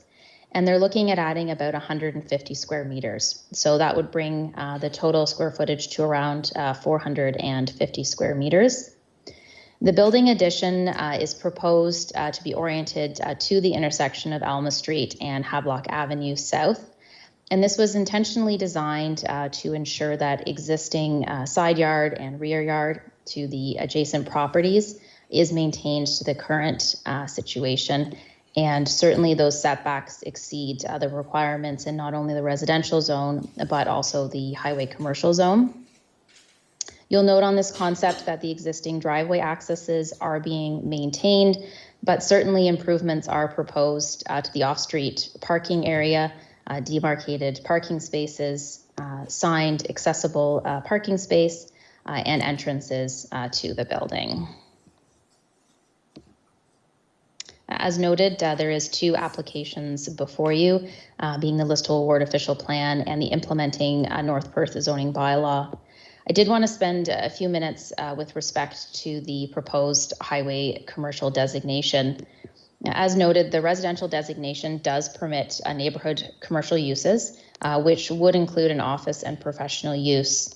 There are a number of criteria set out in the official plan as to when, where, and how a neighborhood commercial use is appropriate within a residential designation. Through our planning report and in our opinion, the proposed development in fact meets all of the criteria with respect to a neighborhood commercial use except for its size. The OP limits a neighborhood commercial use to 200 square meters, and the proposal is for a maximum of 500 square meters. The size of the building is largely related to the size of the site. Even with a 500 square meter overall floor area, the overall lot coverage on the site is still 14%, which is relatively low and demonstrates that the site is certainly a suitable size for the proposed use. As noted in our submission, there was discussion about an appropriate commercial designation. While the county official plan does contemplate 3 commercial designations, including a commercial designation, the Listowel Ward official plan limits commercial designations to the core area and highway commercial. Given the business's size and need for parking and location outside the downtown, it was our opinion that the highway commercial, with the limits to the use to ensure compatibility, was most appropriate. As noted, the amending bylaw is proposing a site-specific C3 zone, which is the implementing highway commercial zone, limiting the use for compatibility, addressing yard setbacks, loading space, and overall size. I did just want to note there was a supporting functional site servicing report that demonstrated that there is appropriate water and sanitary service, and certainly stormwater management approaches will be detailed through a site plan process. In summary, it was our opinion that the applications represent good land use planning, are appropriate and in the public interest.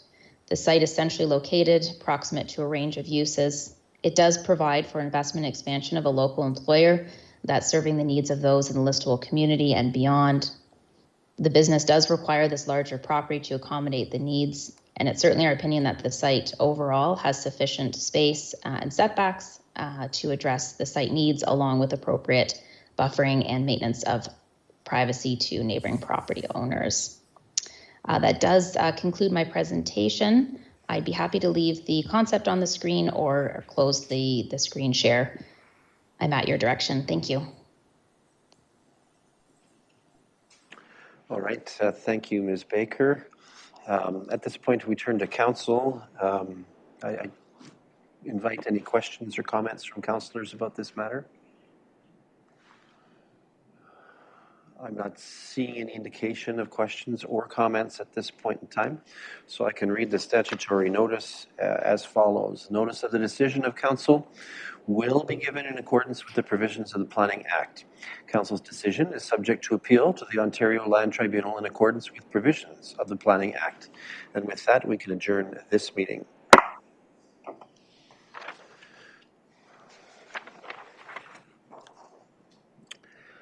Next up then is a public meeting under the Planning Act.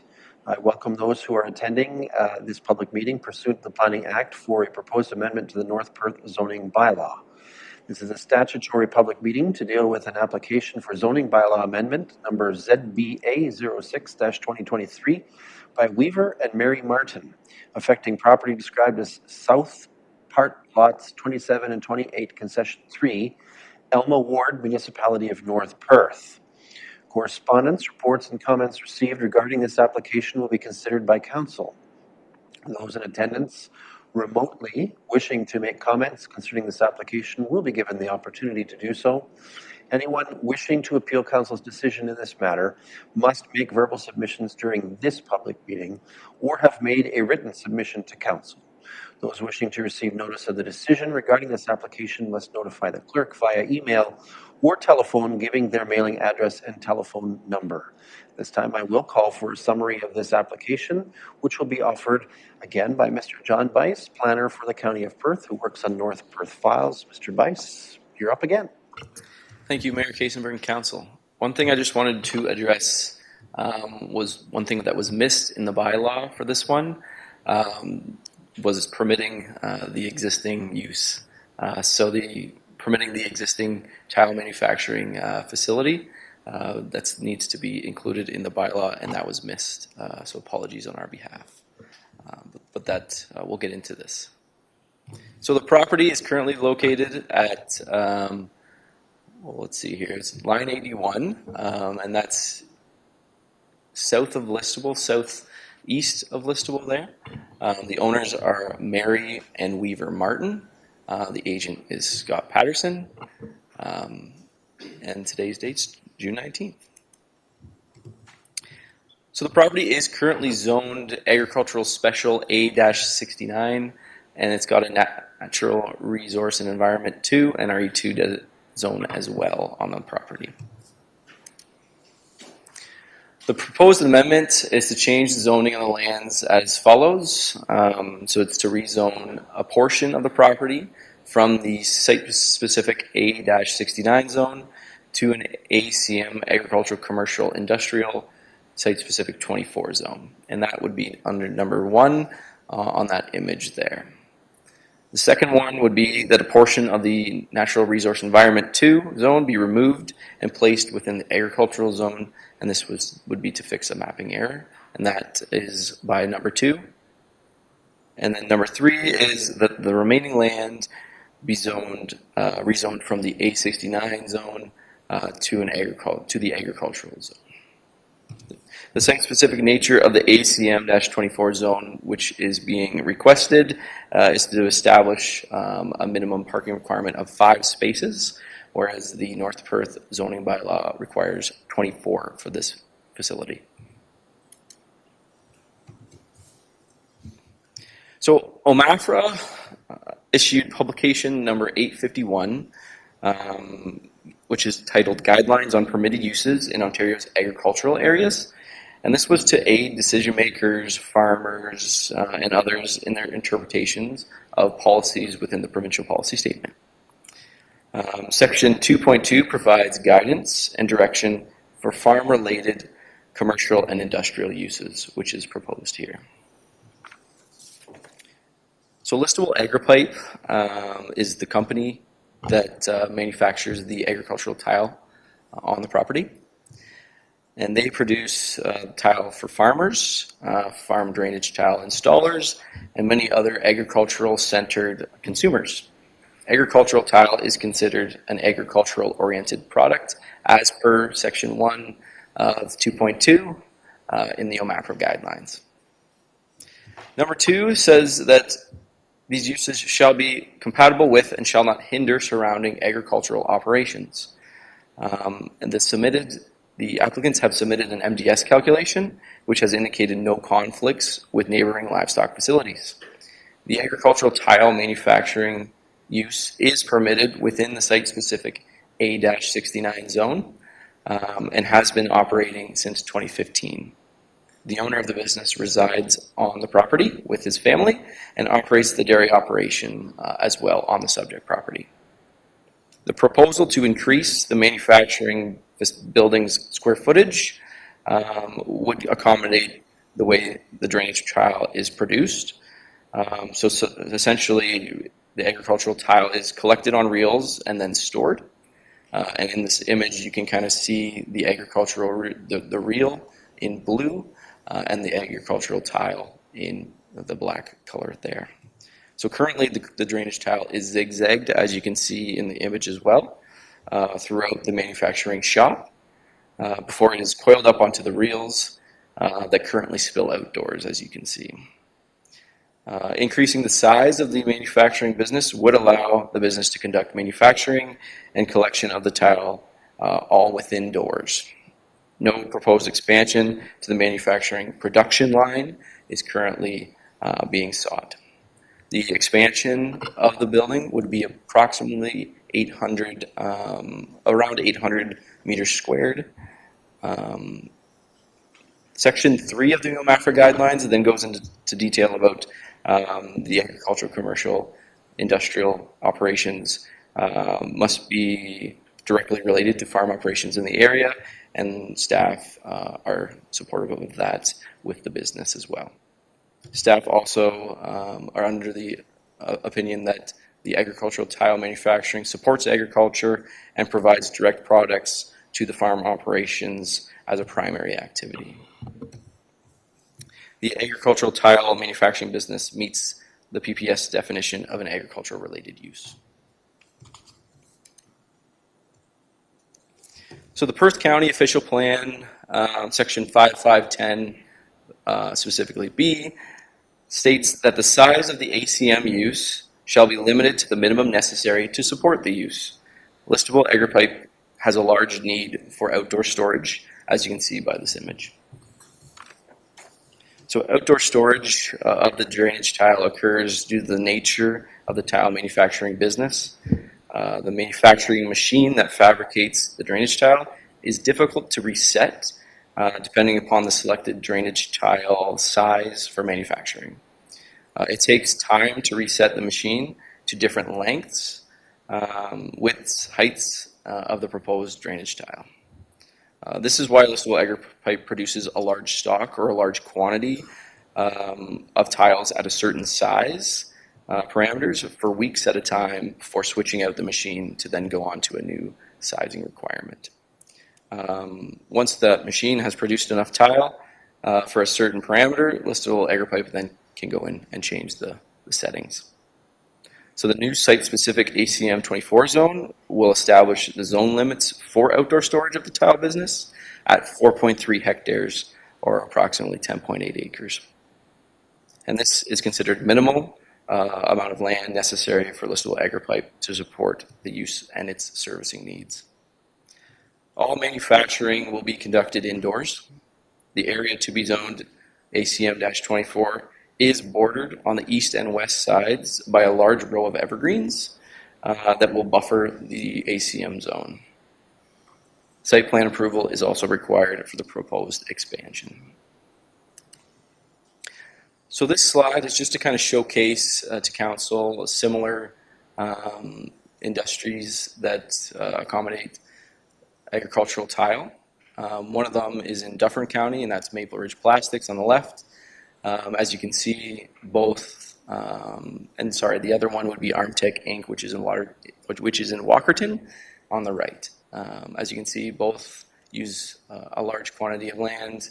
I did not approximate using Google Maps because it's not an efficient exercise, but this is more of an aerial imagery exercise to give a little bit of context. So farm-related commercial and industrial developments are permitted to be severed, subject to specific requirements in Section 566 of the Perth County Official Plan. The current proposal does not include a consent to sever application. However, if a future application were submitted, the ACM 24 zone may have the opportunity to split the existing farm property into two pieces. This would create an undersized farm parcel lot east of the tile manufacturing business. The Perth County Official Plan does not support creating undersized agricultural parcels, and these specific sections are 552 and 5621C. Because of this, the Planning Department recommends an additional special provision be added to the ACM 24 zone, and this is on your screen in bold ink there, but essentially the maximum area for the land zoned to ACM 24 shall be 4.3 hectares, and then the minimum lot shall be 40 hectares. Using the same, the different zones located on the property into the calculations for lot area would provide so that the lot could not be severed.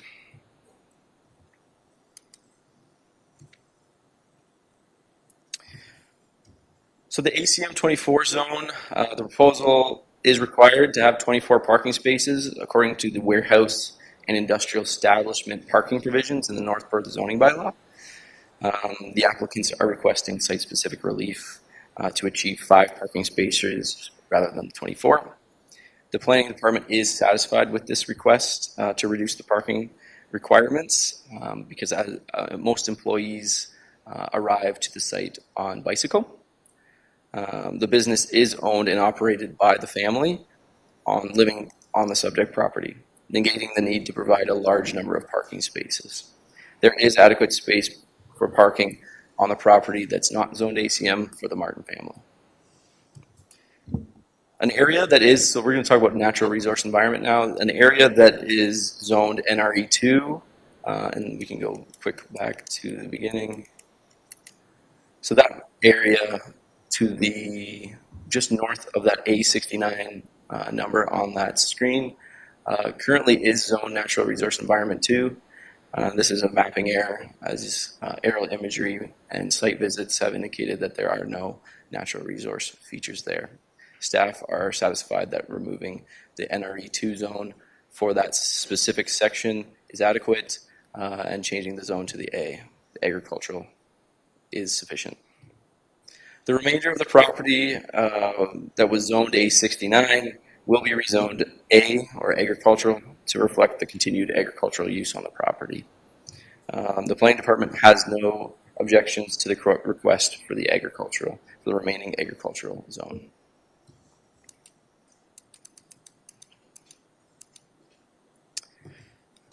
So notice and comments received. Notice of public meeting was given in accordance with planning requirements on May 30th. I had received 2 phone calls actually today regarding the property. They were majorly related to minimum distance separations and any future sterilization of neighboring lands. I'm not sure, maybe Lindsay has received comments, but I have not received any at this point. And then the planning department recommends approval with modification. Now, I did mention at the start that the bylaw currently doesn't have that the agricultural tile manufacturing facility would be a permitted use. It is the staffing's intent to allow the listable agri-pipe, the agricultural manufacturing tile facility, to be a permitted use in the bylaw. That was just missed at this point. I can take any questions as well. All right. Thank you, Mr. Bice, for your presentation. I'm going to check in with the clerk just to confirm. Mr. Bice has confirmed the nature of correspondence, comments, and reports that he's received at his address. How about us? Anything? Through you, Mr. Mayor, I did receive some last-minute comments today. They weren't included in the agenda package. They're from Ralph Coneybear. I believe he might have spoken with John, but he did request that his comments be read into the record. So if council's okay with that, I'll just read them now.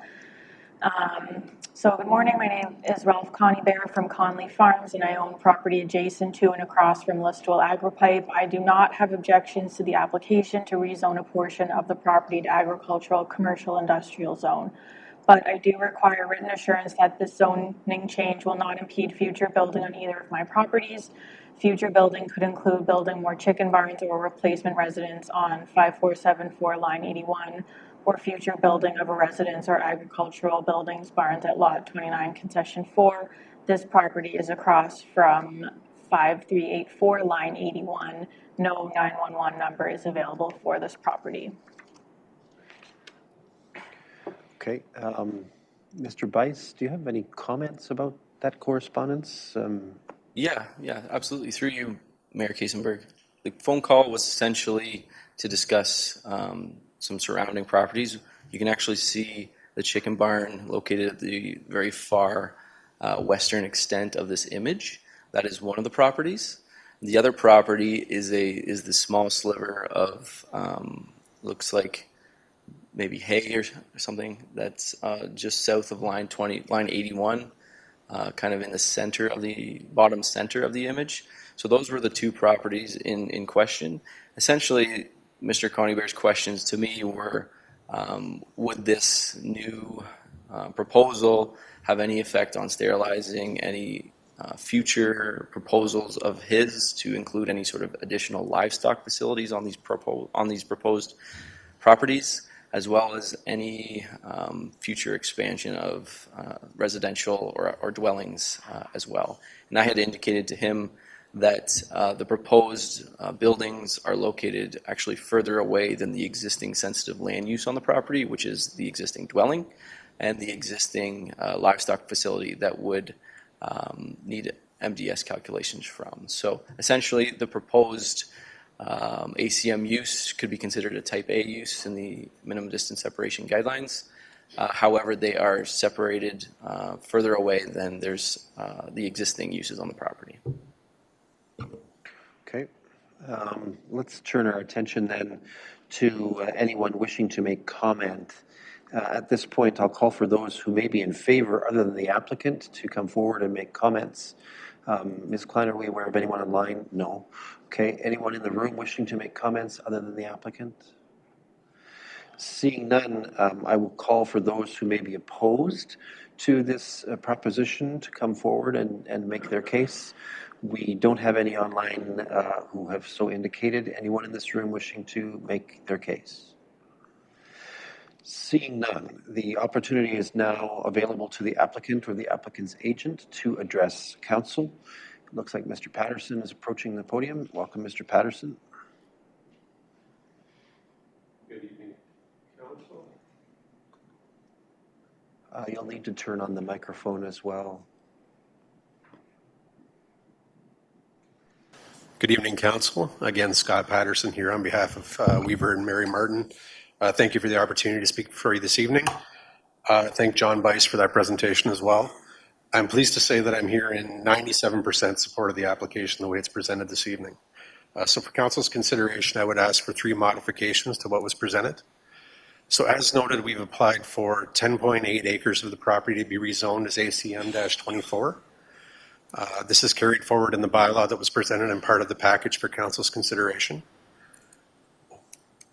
What I would ask for council to consider is a modification to the boundary limits, essentially keeping the 10.8 acres that was requested, but relocating it in the manner described on the screen and taking the area that's identified with a star and relocating that to the back of the property in the area of green.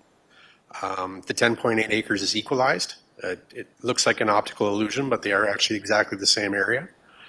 So there's a green outline, which represents what we're requesting, and the red outline is what was proposed and it forms part of the staff report. So it's simply a modification of the boundary limit for what would be rezoned as ACM-24 and allow the business. And sorry, the reason for that was specifically because of actually a site visit by Mr. Bice. When we were walking around the site, we looked at how the site operated.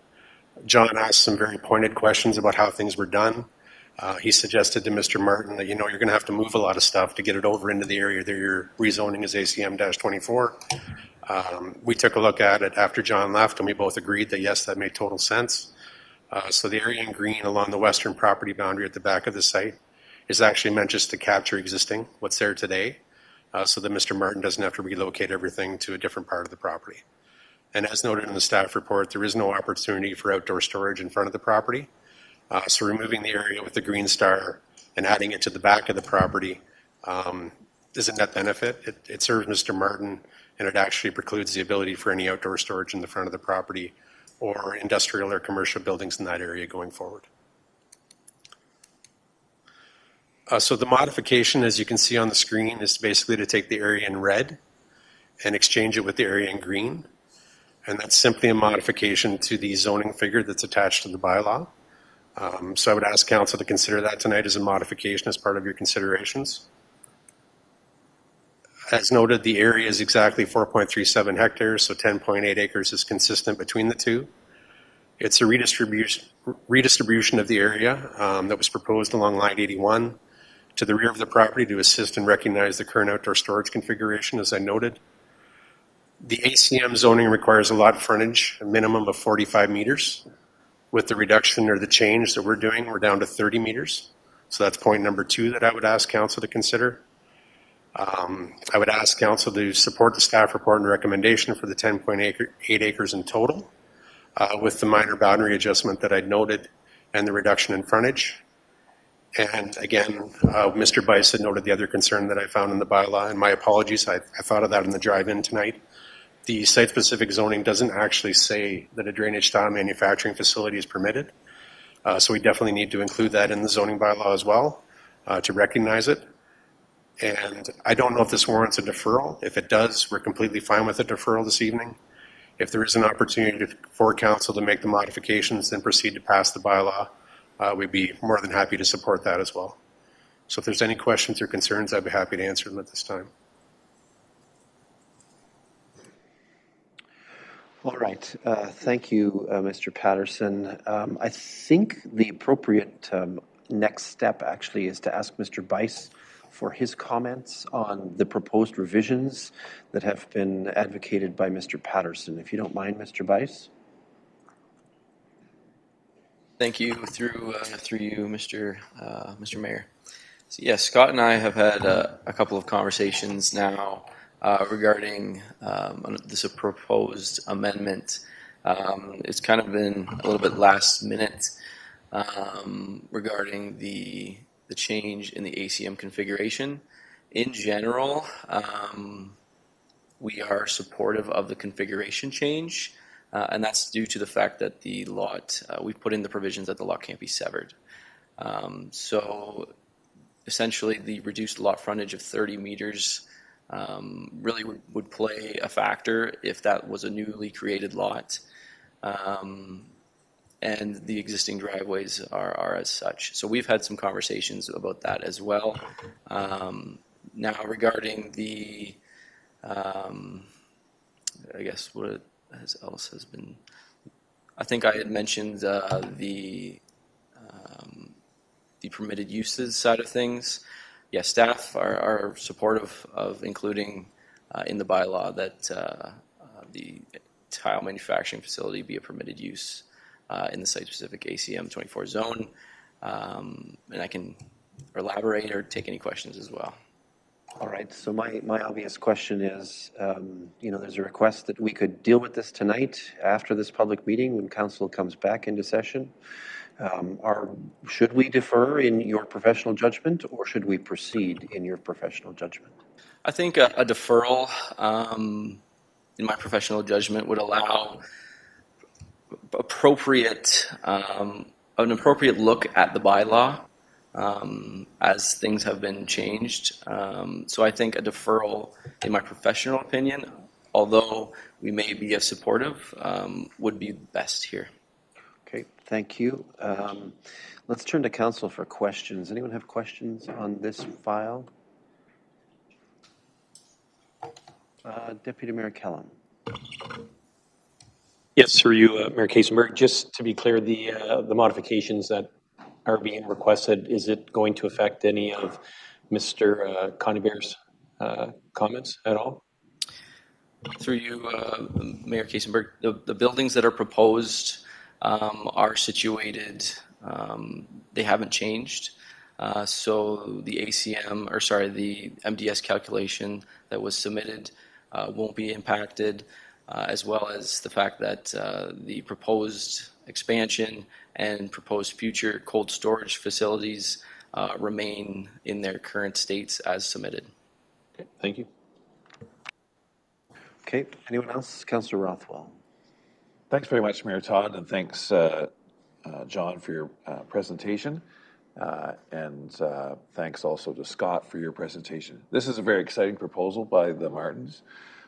And given the fact that my wife and I, our farm is located to the east of the Listowel pipe, I can say that this is a busy and growing operation, which is great for our community as farmers are putting more and more tile under their fields. I believe the Martins are certainly busier than ever at Listowel pipe. I do note that, and I would agree with the deferral request here to address, given the fact that there's no particular urgency on the basis of the applicant and their agent and the staff. It would give us, as council, time to actually see the document, both A, the text, and B, the schedule associated with that. I think it's important that we do that. And I certainly hopefully council will agree with the recommendation that we do proceed at an appropriate time to amend the bylaw. Just one point of clarification. When I hear the word cold storage, I have in my mind something. Usually, cold storage often deals with refrigerated storage and so on. My understanding is this is not that. I just need to hear from Mr. Bice or Mr. Patterson as to whether that cold storage simply means that it's a large building that is not heated, that is going to be storing materials or assembled or completed pipe. That's what my understanding is. Thank you. Mr. Bice? Through you, Mayor, I think I will let Scott answer that one just to be sure. Mr. Patterson? Thank you, Mayor Todd, and through you to Councillor Rothwell. Mr. Bice asked the same question. Cold storage, when it comes to the tile, it's not the actual rolls of tile themselves. Naturally, they can sit outside. What we're looking to store in the cold storage building, and it is just a cold storage building, no heat, just a building to keep things out of the wind and the elements, is all the connectors. So the elbows, the T-brackets, everything that puts the tiles together. As soon as you open the bag or have those outside, they get caught by the wind, they're attracted by the sun, they get snow on them. So the eventual intent is to build a building basically to house those smaller components that go into drainage tile manufacturing. And that's the purpose of that building. Also to store some equipment or whatever else is needed, but it's not a refrigerated building, it's just meant as a dry, secure place to store things that can blow around in the wind. Thanks very much. I suspected that was the case, but always ask the question, so you know. I learned something new every meeting. All right, Councillor Blazek is next. Thank you, Mayor Todd. This might be for John Bice or it might be for the clerk. Would it be prudent if we are going to defer this to deal with the permitted use tonight? Through you, Mayor, I think if we're deferring it, we can just bunch everything up with the new bylaw. And that way it can all be addressed and submitted to council with kind of a finalized look. I'm sort of acknowledging that there may be a non-compliance here, but okay. Thank you. Anyone else with questions or comments?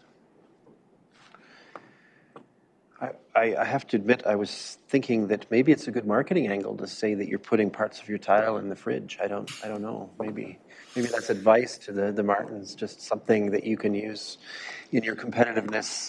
Don't know. All right, let's move to the statutory declaration then.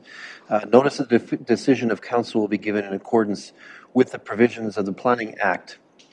Council's decision is subject to appeal to the Ontario Land Tribunal in accordance with provisions of the Planning Act, and this meeting then can be adjourned. All right. I think all of us are starting to think bio breaks are essential. I think my strategy will be to get through the next public meeting, and then we'll take a break, and then we'll pick up with the resolutions that have to do with these three matters, or four, perhaps.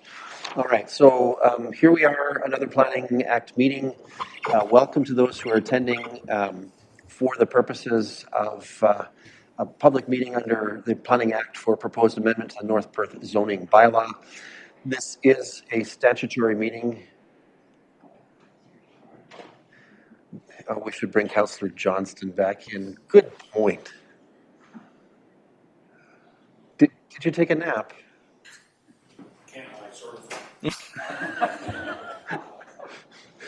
His response was affirmative.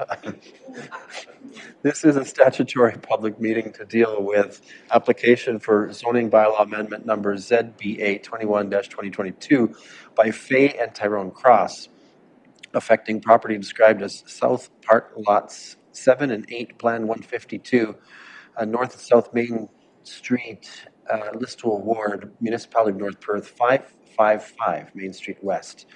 Correspondence, reports, and comments received regarding this application will be considered by council. Those in attendance remotely wishing to make comments concerning this application will be given the opportunity to do so.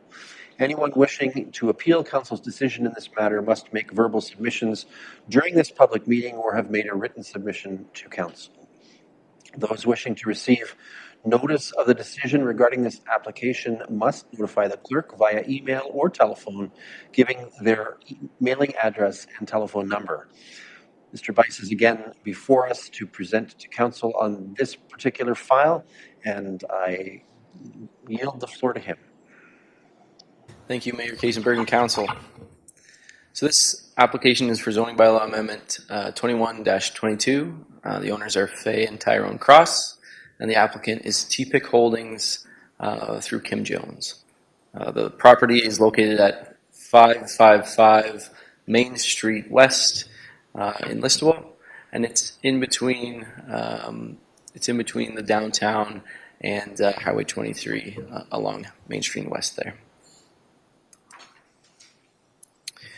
So the proposal, as submitted currently, is to renovate and convert the inside of a single detached dwelling to 6 dwelling units that would range in size from 48 meters squared to 98 meters squared.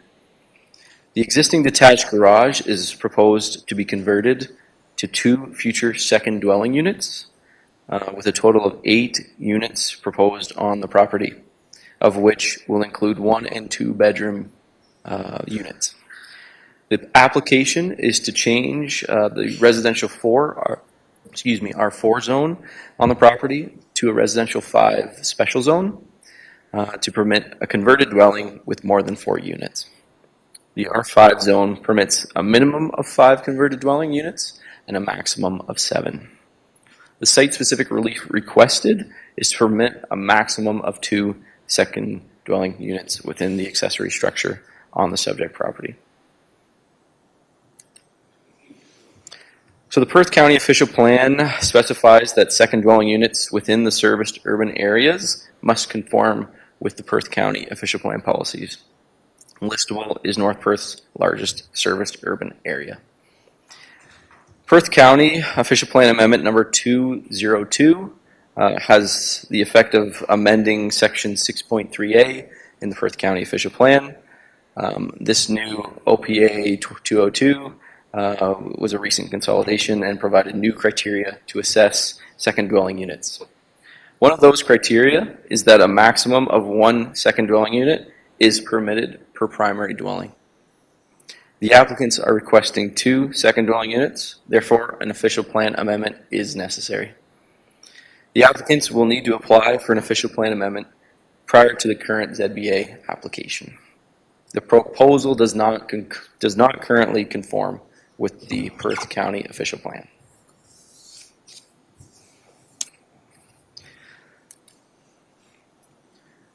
As the approximate rental prices also will vary, they'll vary between $1,245 to $2,050 per month. The units would not meet the definition of attainable or affordable. This is an image of the current dwelling, and that is the proposed converted dwelling units. So section 552 of the Listowel Ward Official Plan identifies that all residential development within the residential designation shall take place on full municipal servicing. The applicants have submitted a functional servicing brief, and this was prepared by MTE. We did receive comments from the municipality's consultant engineer from BM Ross, who have indicated that servicing is possible for the site. However, daylighting the sanitary service shall be confirmed prior to construction.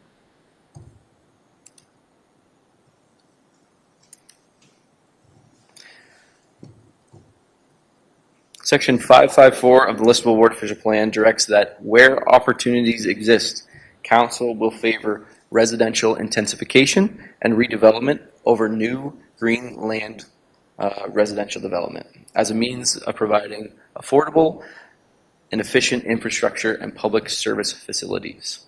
The proposal is considered as an intensified proposal, and it satisfies the requirements of Section 554 of the Listowel Ward Official Plan.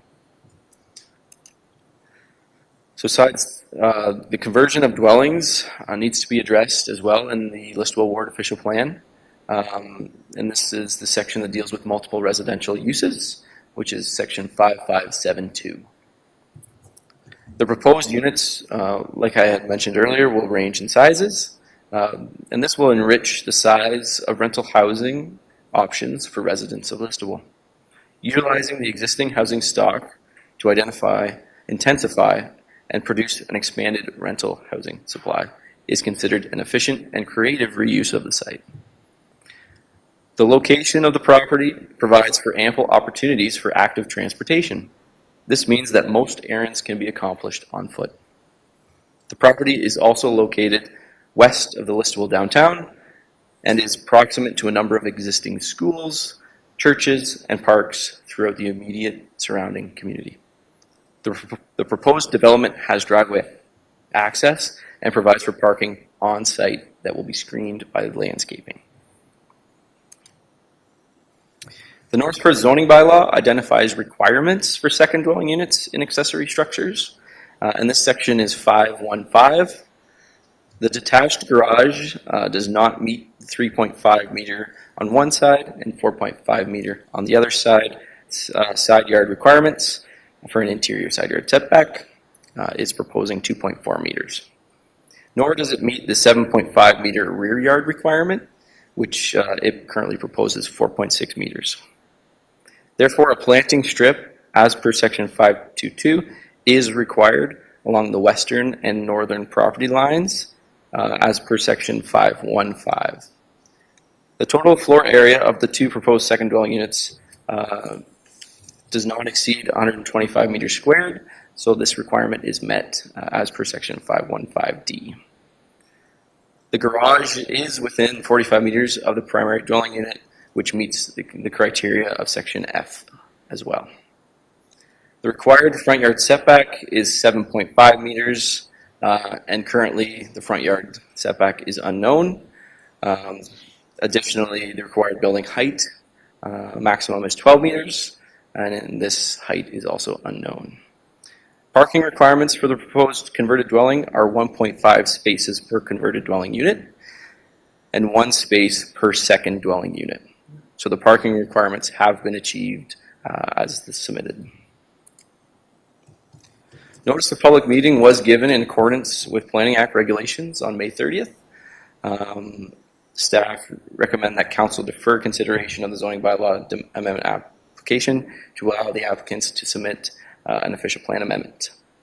After the report, we did receive some comments as well from members of the public, I should note. I received 2 letters. One, I believe, made it to the council package. The other one was received fairly late, so I'm not too sure if that one was in the council package. But the one was from Darren Bessie and Heather Brewer, and the other was received from Doug Pratt. I can take any questions or considerations at the time. Okay, thank you, Mr. Bice. Let's turn to the clerk just to check in on any correspondence reports or anything else received through your office on this file. Through you, Mr. Mayor, the only pieces of correspondence I received were, as John mentioned, from Darren Bessie and Heather Brewer, as well as from Doug Pratt, and both of those pieces of correspondence were included in the agenda package. Okay, thank you. At this time, then, we're going to turn to the purpose of the public meeting, which is to invite comments from the public. We can do so first with those who are in favor, other than the applicant. Are there any in this room who wish to speak in favor of this application other than the applicant?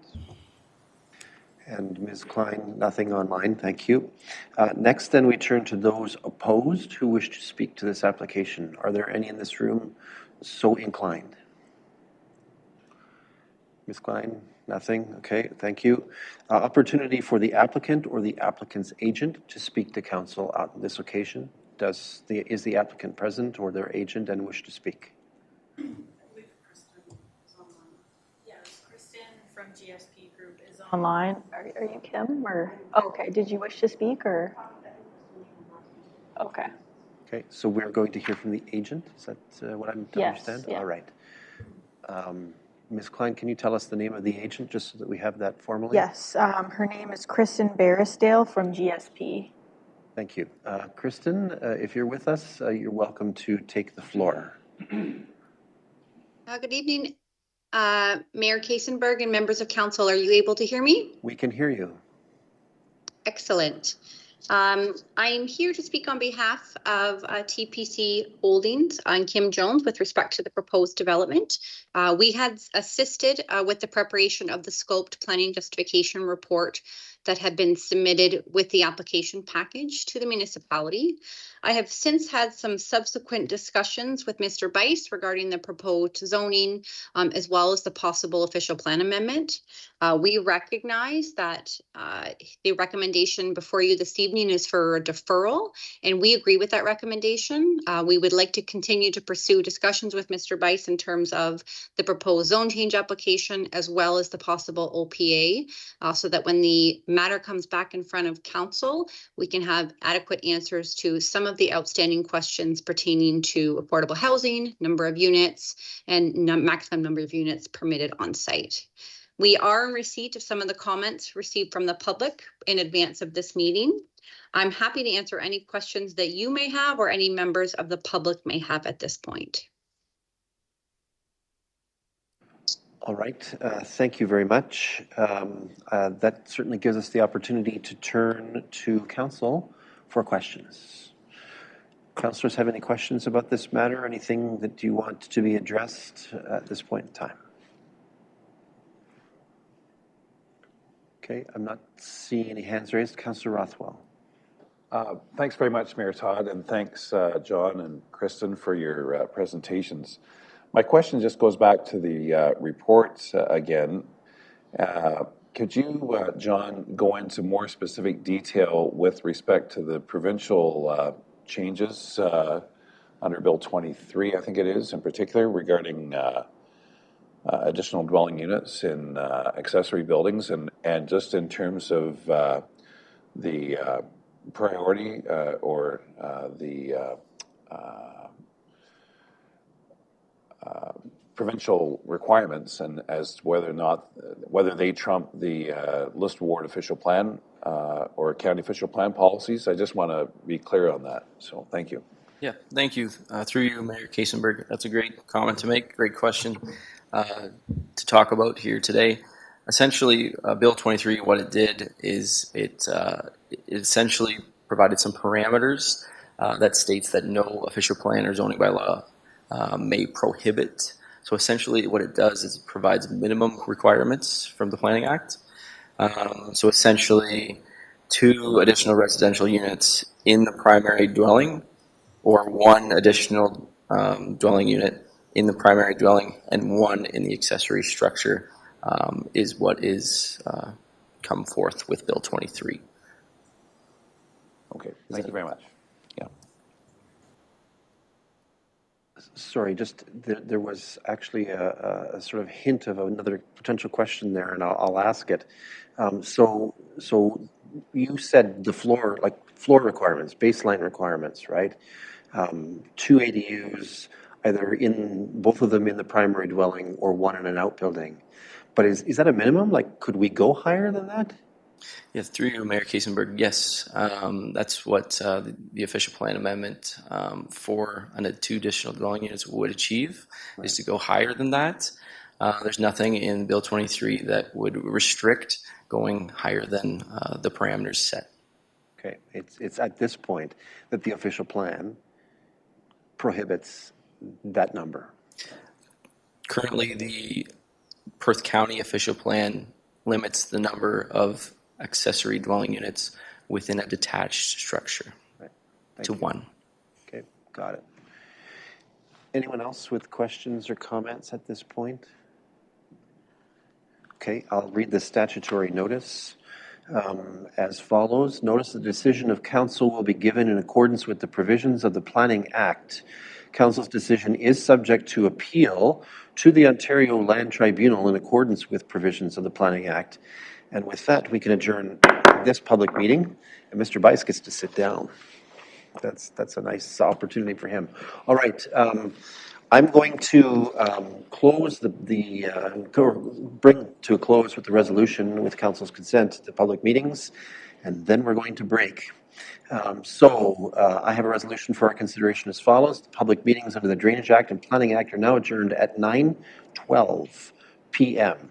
and the council reconvenes into regular open council. Can I have a mover for that? Deputy Mayor Kellum, seconded by Councillor Duncan. Thank you. Any discussion or debate on that one? Seeing none, let's have that vote.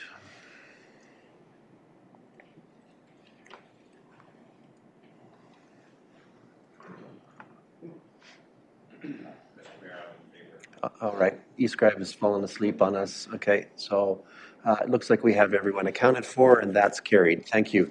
All right, colleagues, let's take a 9-minute break. It's 9:11 by my clock on my computer. Let's come back for 9:20.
Actually, my mom.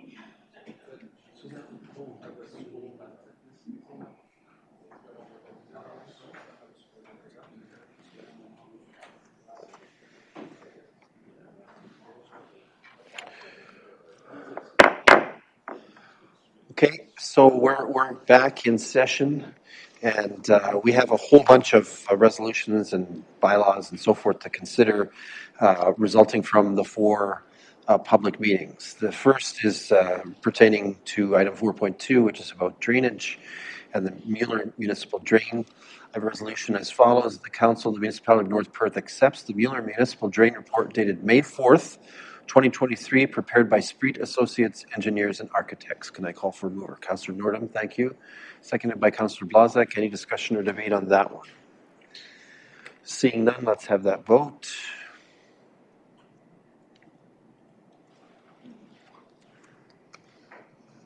Are you still out, Councillor Andreessen? Okay. All right, so we have manual votes by Councillor Andreessen and Councillor Anstedt. And that brings us to the 9 that are in attendance, so that's carried.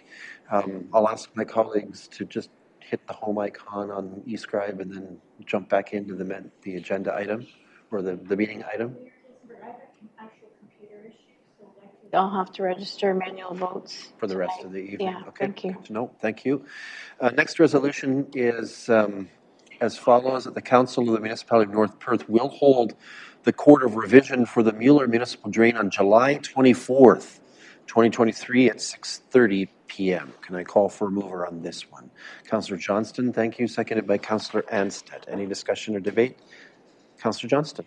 Just give me a second. Here we go. Just a question about that, because it's over the border with West Perth. Will we have a 3-person court of revision with one from West Perth, or? Okay, cool. Thank you. Just checking. Okay. Too many microphones to turn on all at once. So the clerk said she believed, so yes, that was the response I heard. All right. Okay, have we dispatched this one yet? No, we have a mover, we have a seconder, we need to have the vote. Let's have the vote.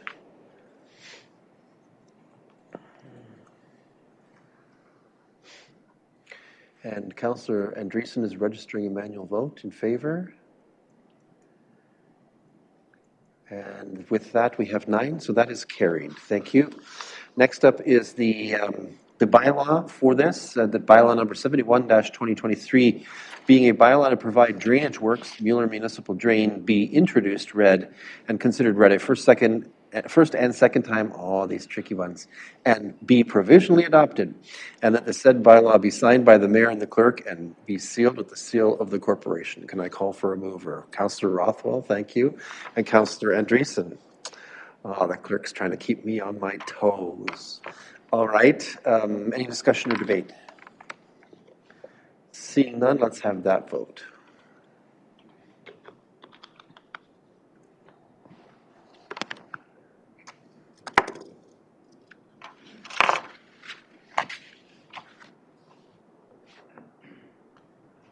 And we have Councillor Andreessen voting in favor, which carries that motion. That is carried. All right. Next up then is item 4.3, resolutions as follows: that the Council of the Municipality of North Perth receives a report entitled Zoning Bylaw Amendment ZBA 05-23 and holds the public meeting for ZBA 05-23 affecting lands described as Part Lot 17 and Lot 25, Plan 185, List Award, Municipality of North Perth. Can I call for a mover on that? Councillor Nordum will be our mover. Councillor Anstedt is our seconder. Any discussion or debate on this one? Seeing none, let's have that vote.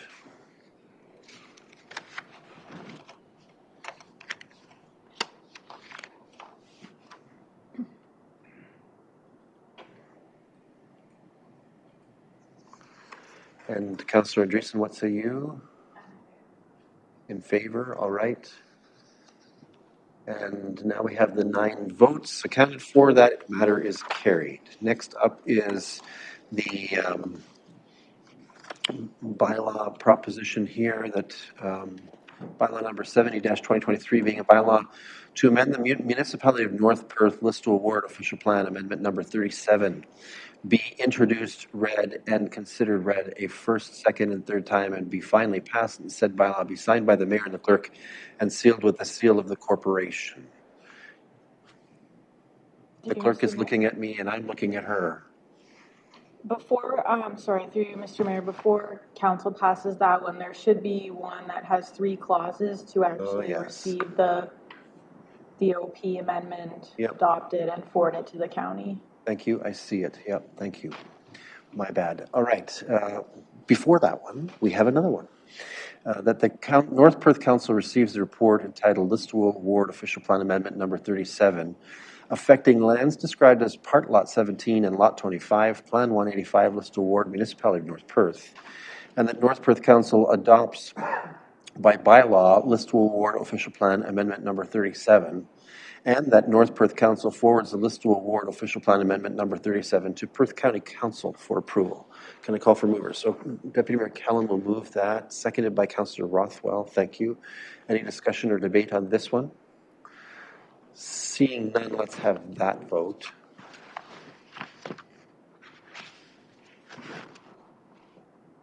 And Councillor Andreessen records a vote in favor manually. And that is carried. Thank you. And now, where I was jumping ahead to, I'll read it again, that bylaw number 70-2023 being a bylaw to amend the Municipality of North Perth List to Award Official Plan Amendment number 37 be introduced, read and considered read a first, second, and third time, and be finally passed, and said bylaw be signed by the mayor and the clerk and sealed with the seal of the corporation. Can I call for a mover on this one? Councillor Blazek, thank you. Seconded by Councillor Nordham. Any discussion or debate on this one? Seeing none, let's have that vote. Councillor Andreessen, what say you? That's a vote recorded in favor. And that is carried. Thank you. Next up, we have the matter of Mary and Weaver Martin. And Council will recall there was a suggestion that we may want to defer this matter. You should probably exit the chamber. That's right, Councillor Johnston. He's getting his steps in today. All right. So the resolution that I have before me seems to propose moving directly to approve everything, including the modifications that were requested by Mr. Patterson on behalf of the client. Before I actually take that next step, what's the will of council? Shall we defer this? Just sort of get a sense of defer. Okay, so, and certainly the applicant seemed willing. So let's change this resolution. I'll do that as I go here. That the Council of the Municipality of North Perth receives a report entitled Zoning Bylaw Amendment Number ZBA-06-2023, submitted by Scott Patterson on behalf of Mary and Weaver Martin, affecting lands described as South Part Lots 27 and 28, Concession 3, Elmo Ward, Municipality of North Perth, and the Council defers zoning bylaw amendment number ZBA-06-2023, affecting lands described as South Part Lots 27, 28, Concession 3, Elmo Ward, Municipality of North Perth. Moved by Councillor Rothwell, seconded by Councillor Duncan. Thank you. Any discussion or debate on this one? Seeing none, let's have that vote.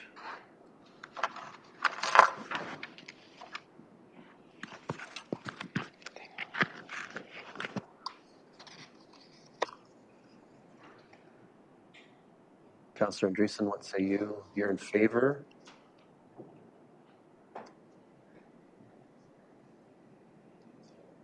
We're missing Councillor Johnston, so that constitutes everyone who's chosen to vote, which means that is carried. Thank you. And Councillor Johnston will return to the room, aided by the ever affable Councillor Anstedt, helping him realize it's his turn to come back. Come back, come back. Okay, I get punchy at this time of the night, apparently, so you have to watch out for that. Okay, next up is as follows. Let me see if these are connected here. I have 68-2023. That's the deferred. That's deferred, right? So then I have, the next one is about the report. Thank you.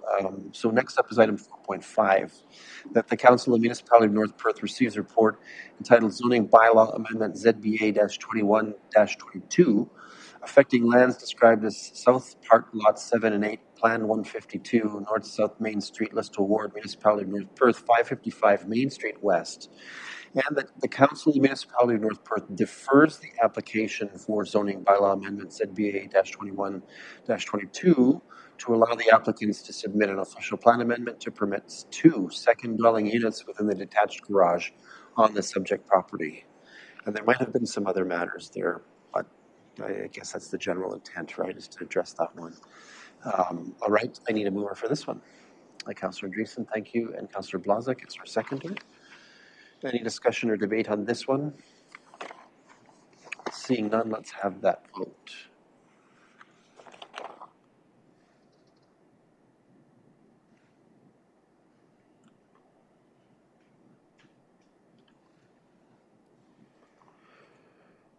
Councillor Andreessen, what say you? It's working. Great. Thank you. And that is carried. Thank you. That allows us to move from item 4 on our agenda to item 5. For item 5.1, reports from the CAO's department. There are no reports on our agenda for this evening, and he is actually on a little bit of vacation.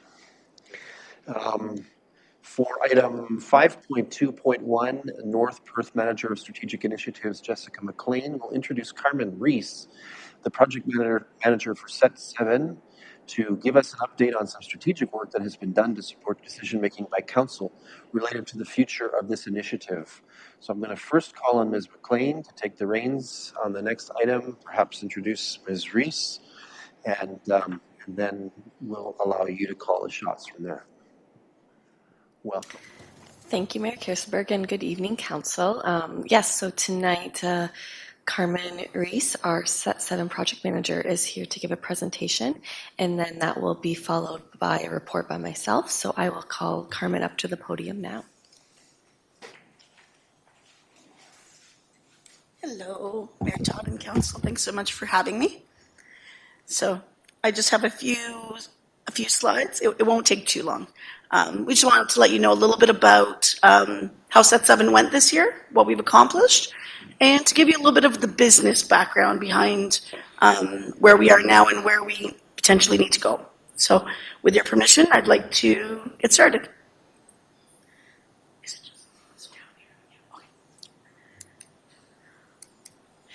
So as you see, we'll have a few slides talking about the impact that Set 7 had this year through the project. We'll then get a little bit into the business plan, talking a little bit of our, kind of our current situation, some opportunities that we see for the project going forth, some barriers because, nothing's perfect in life, and then looking at some estimated expenses and revenues, identifying some alternatives, and then proceeding to next steps.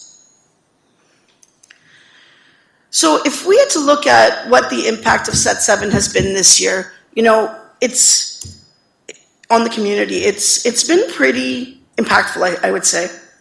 We got lots of people employed. We use training as a vehicle to help people actually start their own businesses. We had lots of eyes on the region. We had a ton of inquiries from as far as Owen Sound and Kitchener. And then municipalities like Barrie and Tillsonburg were asking us about, what are you guys even doing? One of the most things that, we're proudest of on the team has been, using this as a vehicle to solve community level problems, right? So how can we use training to solve community level problems? And we'll talk a little bit about that.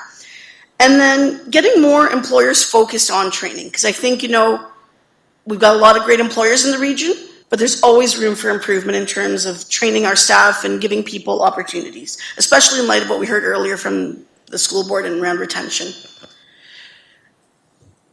So how did we do? When we set out this year, about a year ago, the goal was that we train 125 people. We had to service 40 unemployed, and the rest could be upskilled, like training people who were in existing positions, and we wanted to get 15 newcomers. Well, we had 238 people trained, and these are unique individuals. Like, that does not count people who took 2 courses or more. We actually dealt with 60 unemployed people and had 30 plus newcomers. So we had 238 specific people, 124 women, 114 men.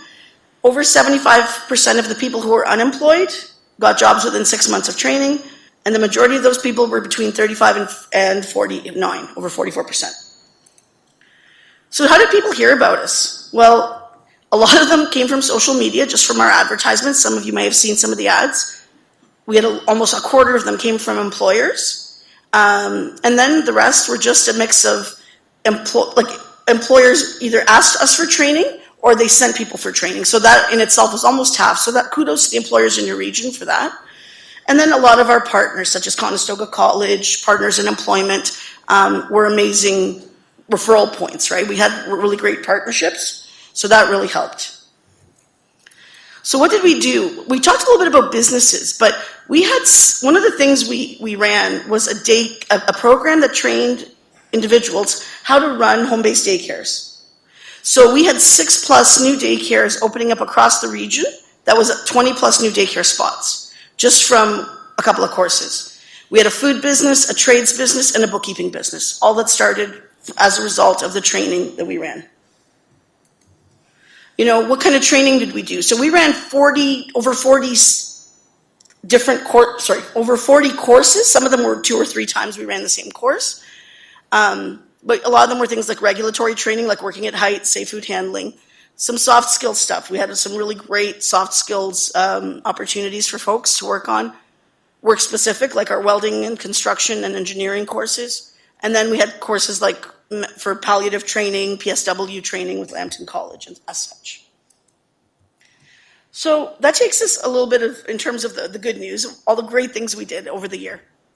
So where are we now? You know, when we talk about building Set 7, it was a little bit about, you know, we threw around some ideas, but the idea of creating a world-class training facility that could be a potential revenue generator for the municipality while serving the needs of the broader community. What do we do? How does this relate to the vision? Well, Set 7 wants to be, we would like it to be a leading edge provider of training programs, creating opportunities for the community, for learners, employers, job seekers, and other organizations. Oh, sorry. 2 slides. So how do we assess this? I mean, as a council, you have to assess this in line with your strategic goals, right? So how does this hit economic development? Well, it's innovative. Sure, certainly. As a municipality running a training center, you're very innovative. It hits on skills development, which is a huge thing and a need in the community. And then, you know, because it gives people access to that lifelong learning. And it's also the idea of managing resources responsibly, because we've built a ton of new resources into the community and new assets that are coming into the municipality as a result of this project. How does this align with your strategic initiatives? Well, certainly with your service effectiveness, right? You've got to make sure that things are being delivered responsibly. You know, there's robust programming, and it's hitting all ages, right? So how does this deal with your community development? Well, again, you're progressive. Is this a progressive and desirable thing? Is this something the community actually wants? Does it hit the smart communities initiatives? And are we hitting diversity? I don't mean to rush through, but I know it's late, so we're going to speed up. And then finally, with regard to your corporate sustainability, you know, are staff engaged? Is there technology that's being supporting decision making? And is the infrastructure robust and sustainable?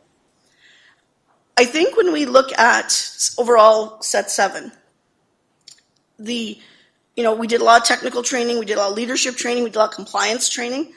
You know, some of the considerations are we ran free courses. That was a ministry requirement. We weren't allowed to charge for anything. So every course, whether it was a $100 course value or a $1,500 course value or more, was free. There was a very high marketing budget because that was part of the funding we got. We had partners that we didn't really train a lot. We did a few courses, but most of it, we brought people in who were specialists and they trained. We got a lot of inquiries from around the region. But the one thing that, you know, even most courses, it's not all courses, but most courses, if we had had to charge for that, the number of people that would have attended would not have covered the cost of that course, right? So that's just, again, a consideration, right? Now, not everything a municipality does has to generate a profit, but, at least we've got to understand that. So in terms of a SWAT, over the last 6 months, we've developed a great reputation. We had over 120,000 social media views in 6 months. We've got amazingly strong partners. We had a partner meeting and over, close to 20 people came. And we've started developing our own curriculum, right, in terms of, that has developed a knowledge base and a strength, right? Some weaknesses, we had a high marketing budget, right? We've kind of developed a reputation as a free trainer, and there's been limited funding for year 2 so far. So what's the opportunity here? We've heard rumors that the ministry may open up multi-year funding for training centers. The community, there's still a lot of community level challenges that we can solve problems as a community and use training as the basis. Online training has been really popular for a lot of the courses, and that may lead to other opportunities. Now with threats, a lot of the colleges and other training centers are reaching their scope. I mean, you see Conestoga and Fanshawe continuously doing new things. Government funding as a source, we love governments, but can be unstable, especially when we're talking about provincial and federal funding. And there's increased growth in broadband in the region, so maybe, there's more opportunities for people to go online and do things. So how does Set 7 then fit the strategic priorities overall? Well, obviously right now we're not financially sustainable, so that's a focus that has to be going forward. Because of the way the funding agreement was with the ministry, we only could service people 16 to 65, really. We did have a few extra that were 65 because, there's a lot of seniors who need to work, so they were coming in for training so they could get a job. Set 7 had a lot of technology, but there's still parts of it that are not fully assembled. So we haven't used as much as we could have, but we're hoping that in the future you guys use it more. And I think, there was a lot of engagement. We had a lot of questions, so many emails and questions about what we were doing. But I think continuously engaging with your community is really important for this project going forth. And then I think regardless of what happens, you've got a lot of great assets coming in. There's a world-class classroom that's being built in Atwood. There's portable training units that the municipality can use for other things. And those are all resources I think going forth, you need to use. So I think in terms of, Set 7 needs to improve, because, it's all good to reflect. Those are the areas where it really needs to improve, is in financial sustainability, starting to build programming for other areas.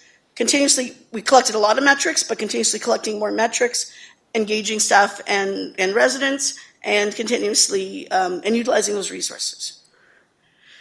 So as we go forth, thinking about where are the opportunities and what are the considerations, well, the education market is continuously growing. Year over year, it's a quickly growing market. The market size of North Perth, it is growing. It's a very fast growing region. It may still limit the ability to build a sustainable training center. And what I mean by that is you're still, when you look at yourselves compared to, say, Waterloo or London or Guelph, even, we're still a little bit smaller, right? So, it's just a geography, a numbers thing. There's maybe just not enough people just in North Perth to support a training center potentially. As more people are moving to online education, or working from home, that may be an opportunity where you can offer education online. An increased broadband does allow more folks to take courses from anywhere. And additionally, but there's always going to be a certain segment that needs hands-on training. And that's a really important piece to remember, because one of the things we did see as we look into the opportunities are that hands-on training, there's certain people who don't learn well online, right? Those are the kids that fell between the cracks during COVID. So they need opportunities to learn things hands-on. And that's why our welding courses, construction courses, like learning how to read engineering blueprints, those courses were so popular. They would fill up. Those were the ones that always filled up. And I think a large part of that is because people want to learn in person if they can, right?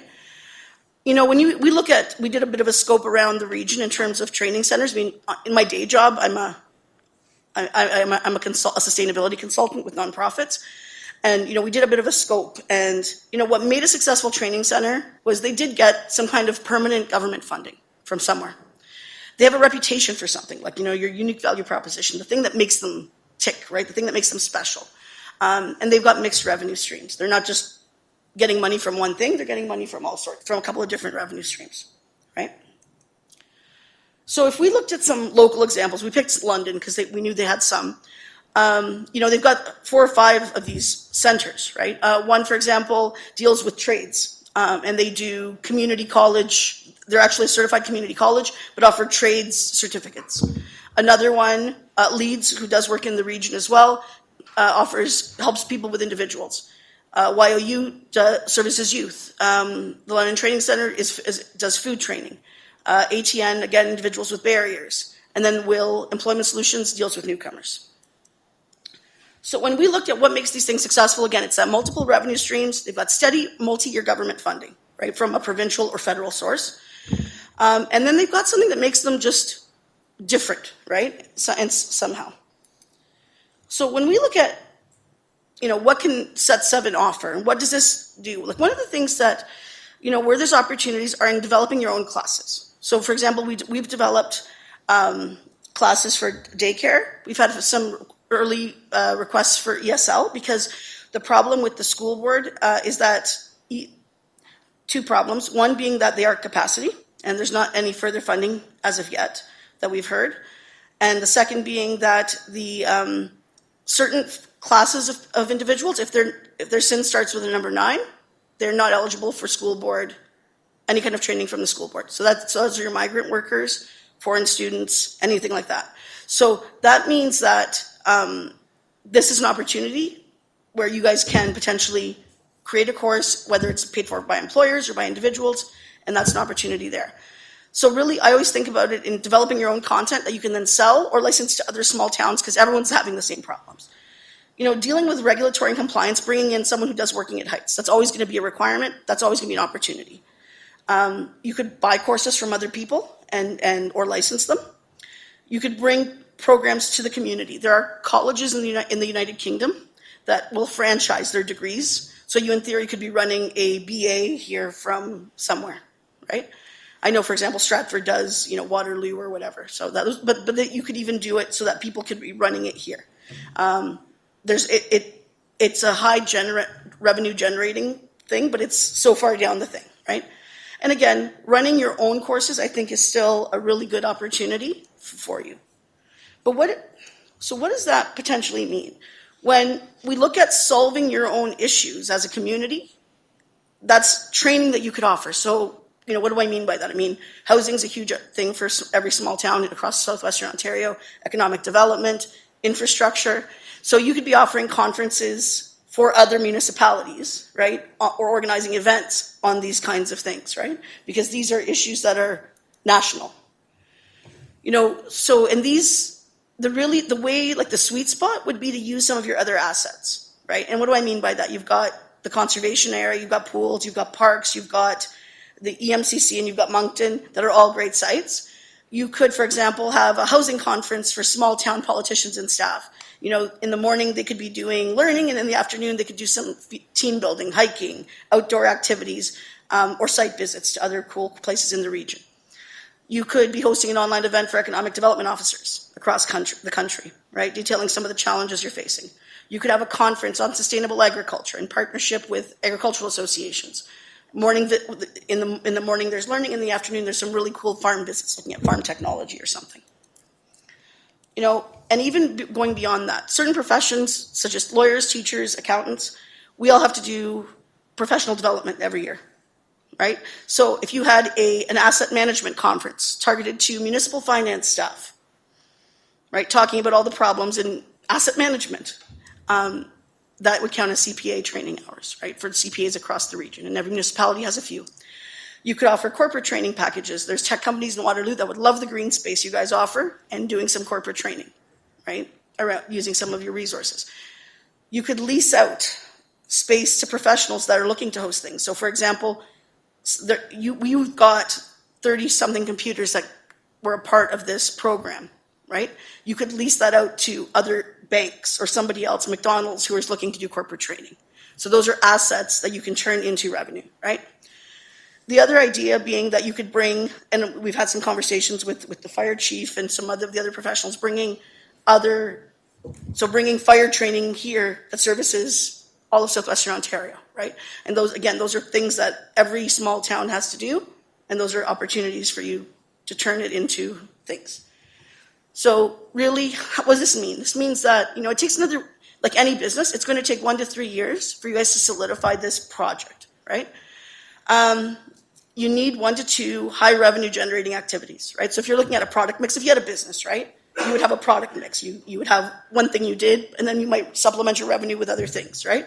So 1 to 2 of those activities need to be what we call high revenue generating. The other 3 to 5 can be cost recovery, but that's the only way that you're going to build sustainability. But like anything, there are barriers, right? The world's not perfect. And one of the big problems that we saw with Set 7 is that municipalities have a very difficult time with innovation, right? That is not critical. That is like any institution. That's like saying, a hospital or a school board needs to be innovative. Some are, and you guys are certainly leading edge. But, there's a reason that tech companies exist in Waterloo, and there's a reason that municipalities exist, right?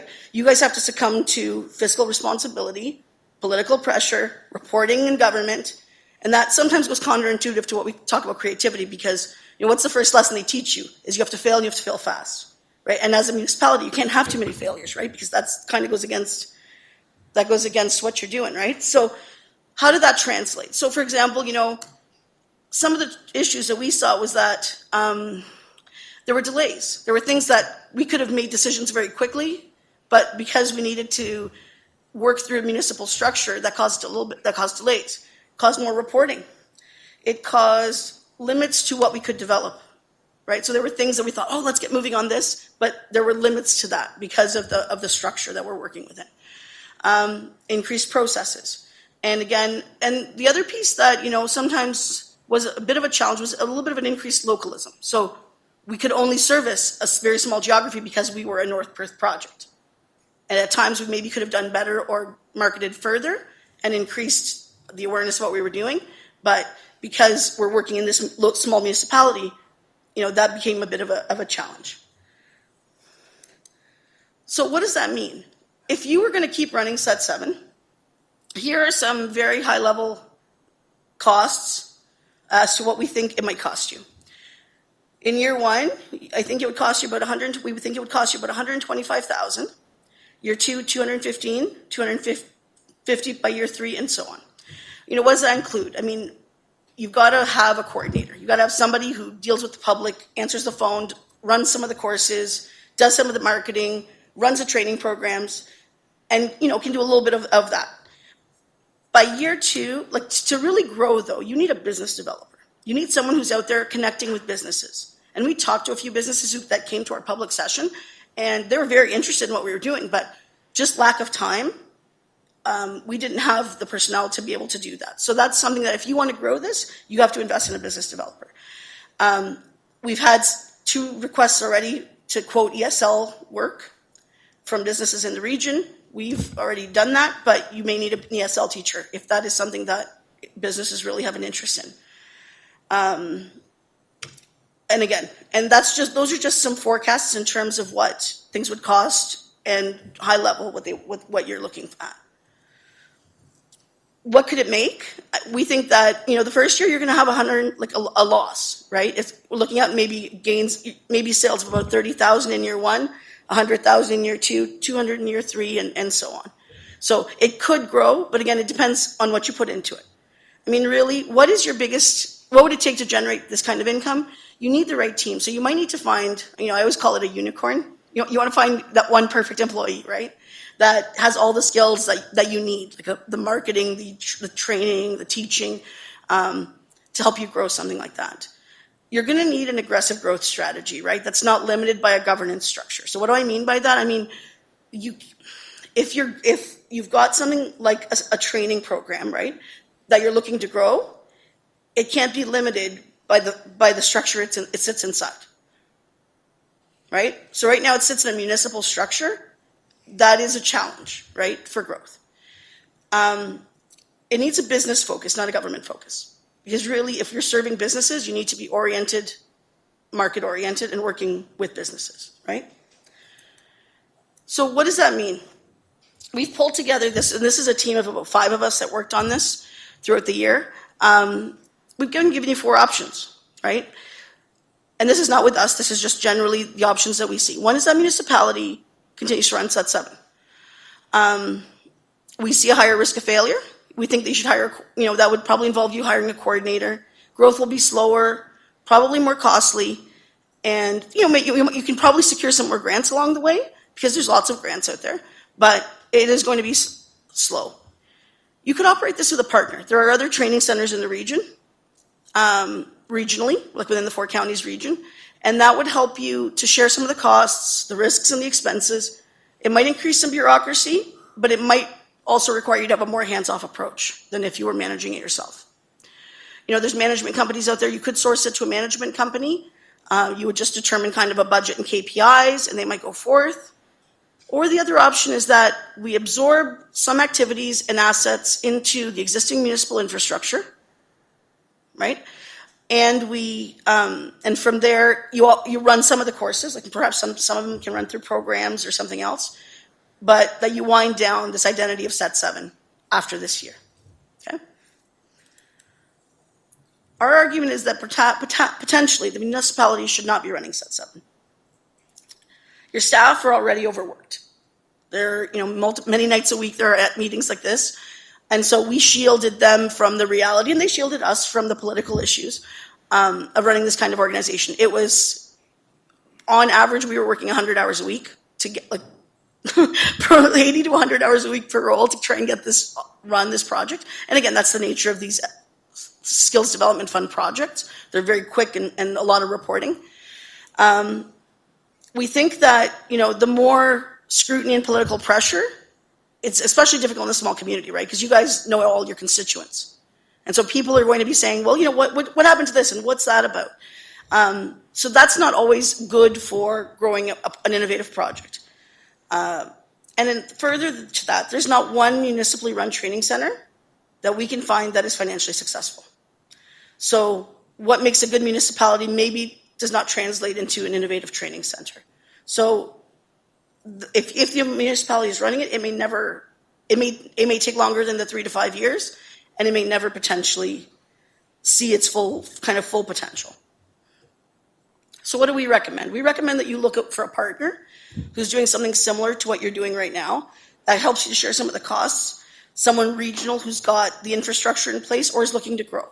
And if that's not possible, we think that maybe you should look at kind of slowly winding down this project, because I think it would be very difficult for the municipality as a whole to run Set 7. And that's my consultant hat, not my project manager hat. That's our team's kind of direction, but that's kind of what we think you should look at doing. And I know that was a lot of information in a short period of time, but I was just going to say. So thank you for letting me share that with you tonight. Okay, thank you, Ms. Reese. Ms. McLean, you want to come back up?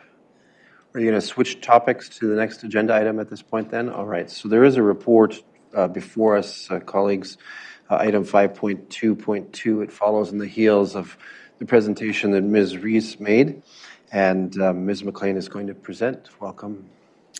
Thank you, Mayor Kirstenberg. Good evening, Council, again, and thank you, Carmen, for that presentation. So following that, the purpose of this report is to receive Council direction on the preferred future option for the Set 7 initiative.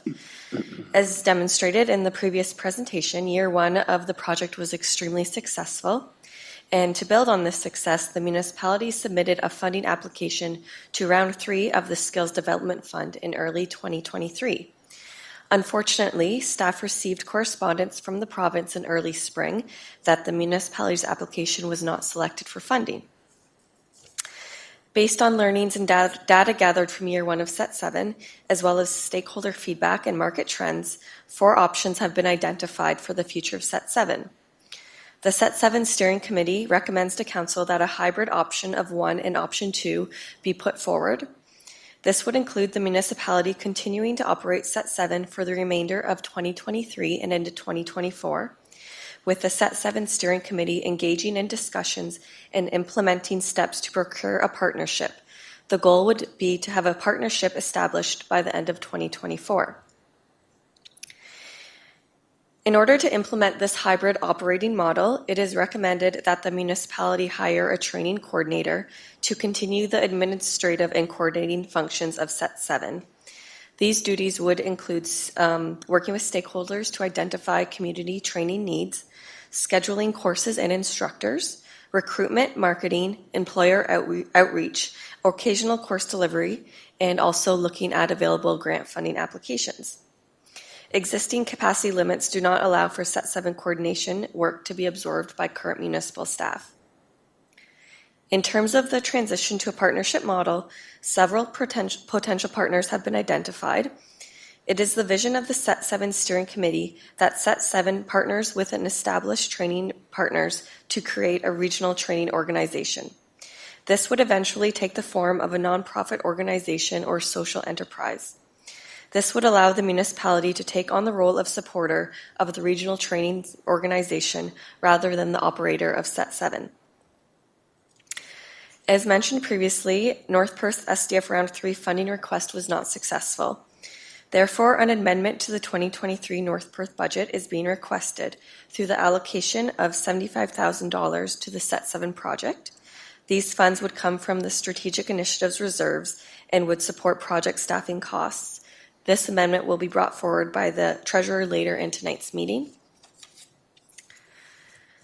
As well, Set 7 will utilize approximately $150,000 per year for 2023 and 2024 in reserve funds that are attributable to year one of the project. Additional annual future budget contributions are anticipated to support the continuation of Set 7. Staff anticipate approximately $150,000 to be included in the 2024 budget proposal. In terms of revenue-producing activities, there are several that will be implemented immediately and in the coming year if Council provides that direction. This includes charging fees for courses offered by Set 7, as well as licensing and selling the curriculum that Set 7 has developed. And to date, as mentioned by Carmen, that has been the home daycare program as well as some ESL programs. Lastly, I just wanted to cover that the continuation and growth of Set 7 aligns with the strategic priorities of Council and the municipality in terms of youth retention and attraction and workforce development. The Set 7 Steering Committee will seek out partnerships and/or training opportunities with post-secondary institutions that will allow Set 7 to offer training and skills development in various sectors, including trades, agriculture, and other areas. This will allow individuals, particularly youth, to complete training and education that is required for local job opportunities locally, rather than moving to do so. And I can answer any questions that Council may have on this report or the previous presentation. All right. Thank you, Ms. McLean. Colleagues, questions, comments? Councillor Andreessen first. Thank you. Through you, Mayor Kaysenberg. I want to first say that I really support the work of Set 7. I believe that it does meet many of the strategic initiatives in terms of, youth retention, as you mentioned, and a lot of the work we want to do to support the skill set within our own municipality.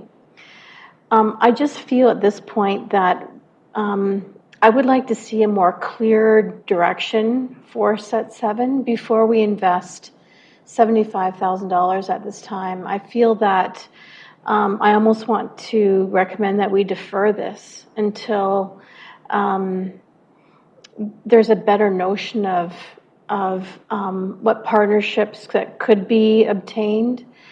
We're hearing a lot of thoughts about what could be done, but I feel like we don't have enough of a direction to invest $75,000 at this time. I'm quite concerned. And I think that the presentations were great, and I think that the ideas are excellent in terms of trying to find a more self-sustaining model, absolutely, but I feel like there's not enough concrete direction at this time to make that kind of an investment yet. Those are my comments at this time. Thank you. Additional comments, questions?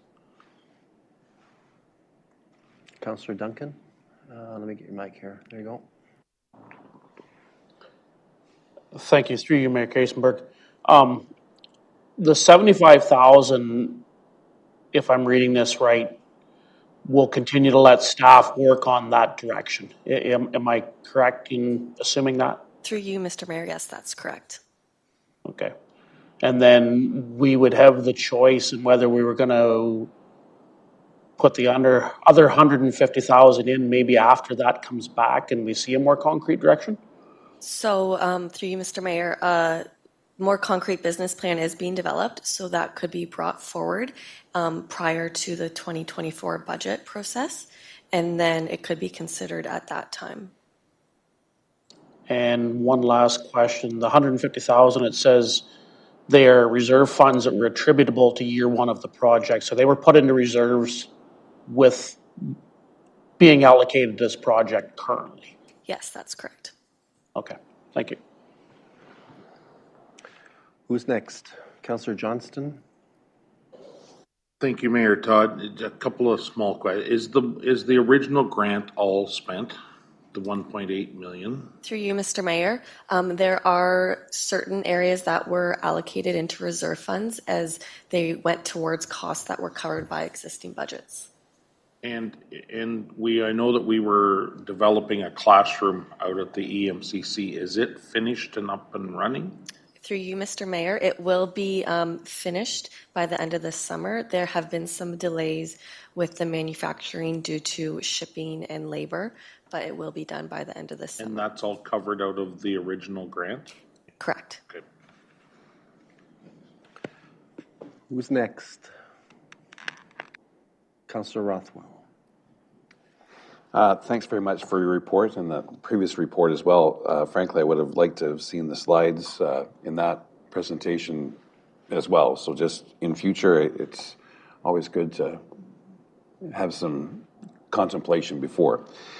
So where I'm having problems putting the dots together here is that if the budget request comes forward, we're asking for is 75K.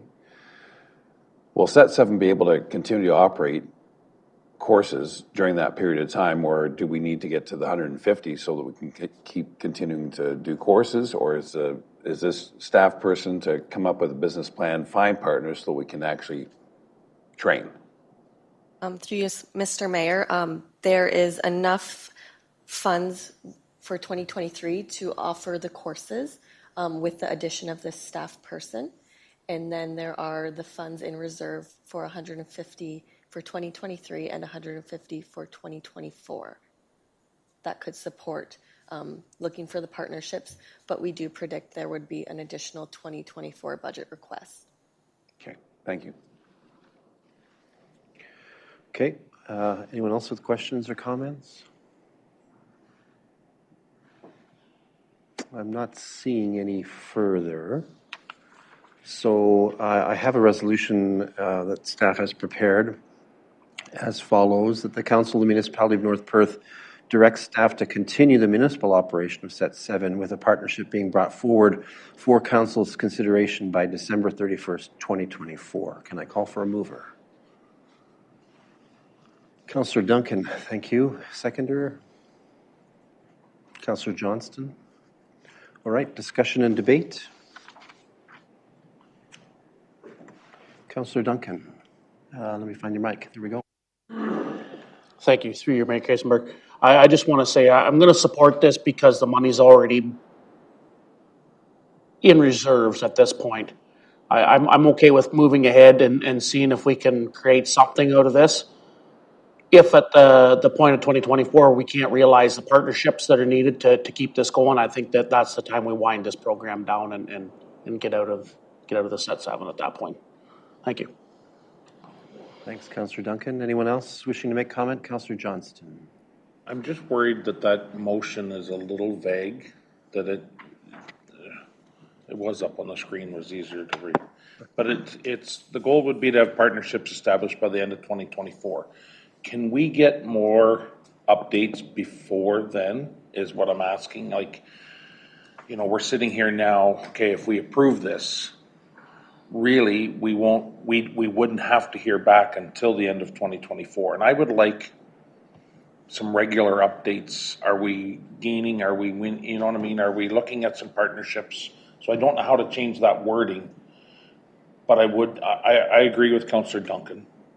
You know what I mean? If we don't support this, the project's dead, which I don't really want to give up on it yet. But I would like to see some updates and see where we're going.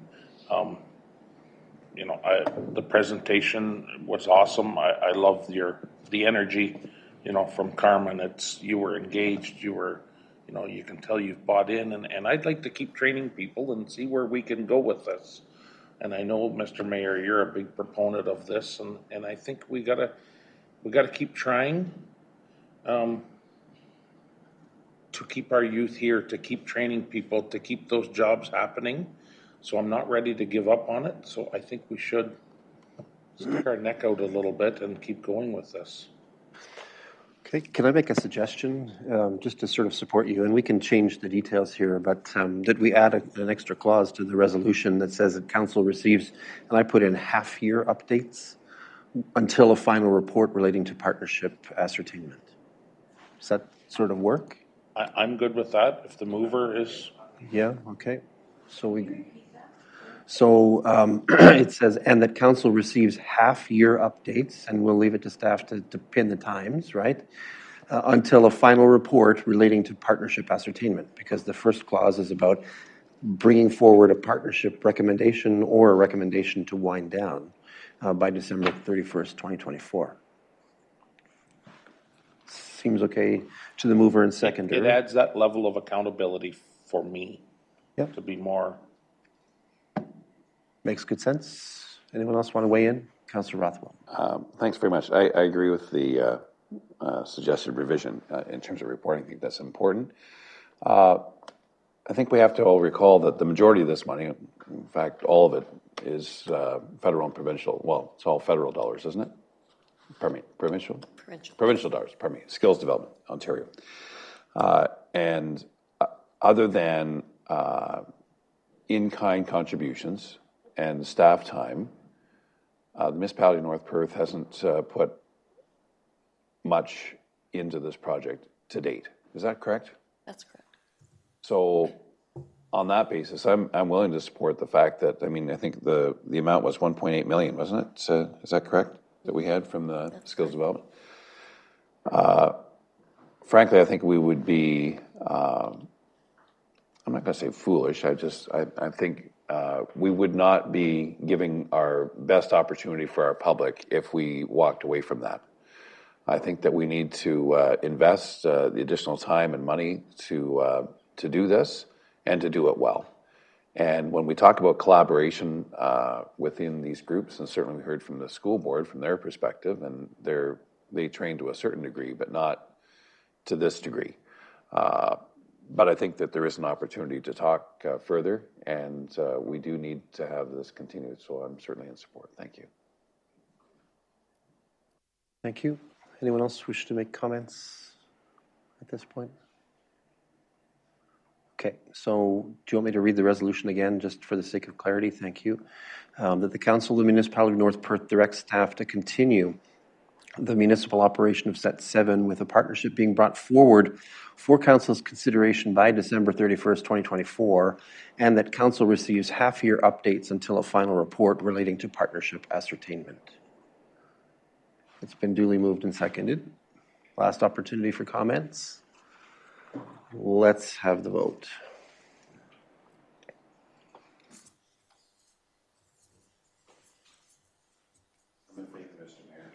Thank you, Councillor Rothwell. Votes in favor? And that is carried. Thank you. All right. Thank you both. Carmen, safe drive home. All right.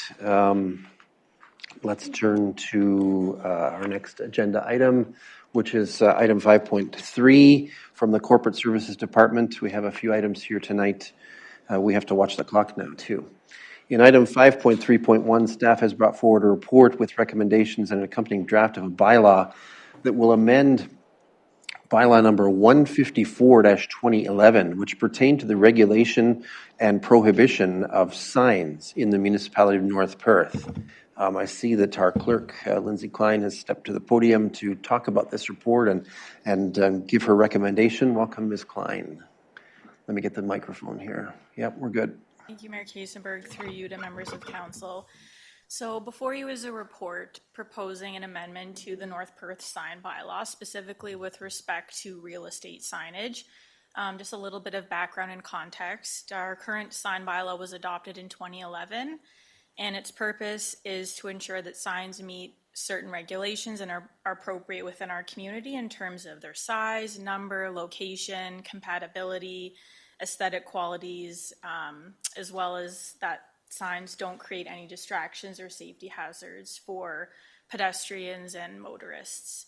So there is a range of sign types that are addressed through the bylaw, including real estate signs. However, the current regulations related to real estate signs are just limited to those signs that you'll see on the properties that are for sale or for rent, just a single sign posted on the property.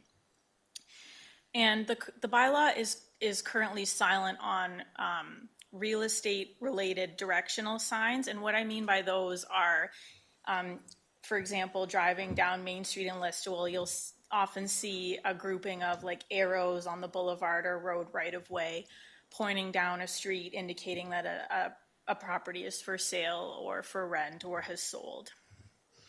And so because of the fact that our bylaw is silent on these specific types of directional signs, staff have received a number of concerns and complaints, typically from those working in the real estate industry, about the lack of clarification regarding these signs and the fact that some real estate firms might be using these signs more liberally or more commonly than others. You might see a group of signs clustered together from the same real estate agent or real estate company. And other concerns that have been raised are related to these signs cluttering boulevards and potentially causing safety hazards for drivers and pedestrians.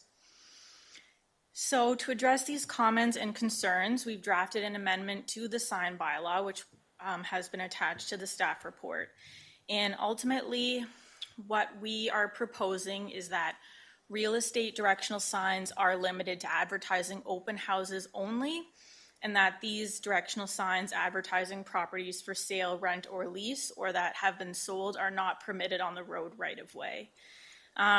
Staff are of the opinion that this limitation is a good balance between completely prohibiting these real estate directional signs, which you will see in some municipalities, versus not regulating them at all as the bylaw currently stands and letting it be kind of a bit of a free-for-all. Just anecdotally, if someone is going to look for a property that's for sale, usually they'll use, realtor.com or an app. And if someone needs direction to a house that they're, viewing, they'll typically just plug the address into their GPS. So these directional signs aren't really providing any sort of wayfinding. They're more simply a form of advertising for the real estate companies. So through the bylaw amendment, staff are also proposing that these open house directional signs be limited to a maximum of 3 signs per open house, and that they will only be placed during the day of the open house and removed when the open house has concluded.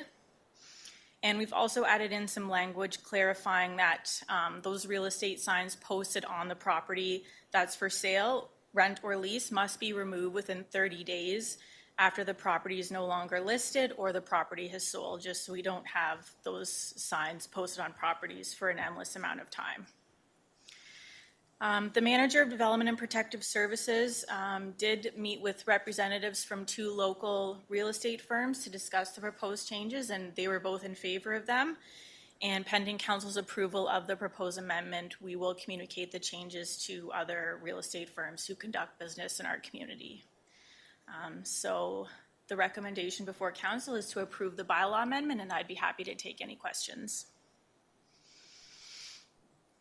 All right, thank you, Ms. Klein. Colleagues, any questions, comments on this? Councillor Anstedt.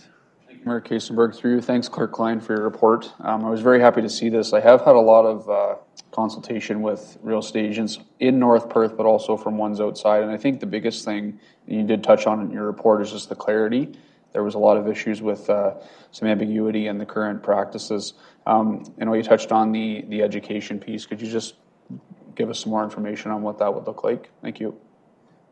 Certainly. So I think we would just reach out to any firms that we know operate in North Perth, or any that we see have those current signs out and about. And once we, if pending approval of this amendment, we'll kind of obviously give a sort of adjustment or learning period. So we won't penalize those who have the directional signs for, right away. We'll kind of give that opportunity for people to be educated on the amendment.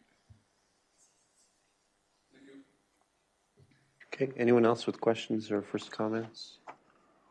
All right, I have a resolution then for consideration as follows. That bylaw number 63-2023, being a bylaw to amend the Municipality of North Perth sign bylaw, be introduced, read, and considered read a first, second, and third time, and be finally passed. That the said bylaw be signed by the mayor and the clerk and sealed with the seal of the corporation. Can I call for a mover? Councillor Anstedt, thank you. Seconded by Councillor Nordum. Any discussion or debate? Seeing none, let's have that vote.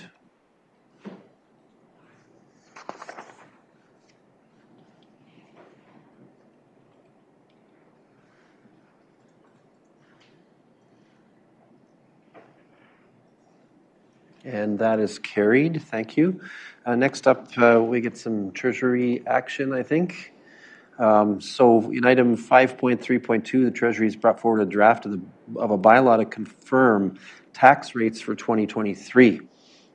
And I believe we're calling on Ms. Belfour, who is connecting via web conference, to speak to this. Ms. Belfour, welcome. Thank you, Mayor Kasenberg, Council. For you this evening is the 2023 tax rate bylaw. I think you're muted. In May. Oh, nope.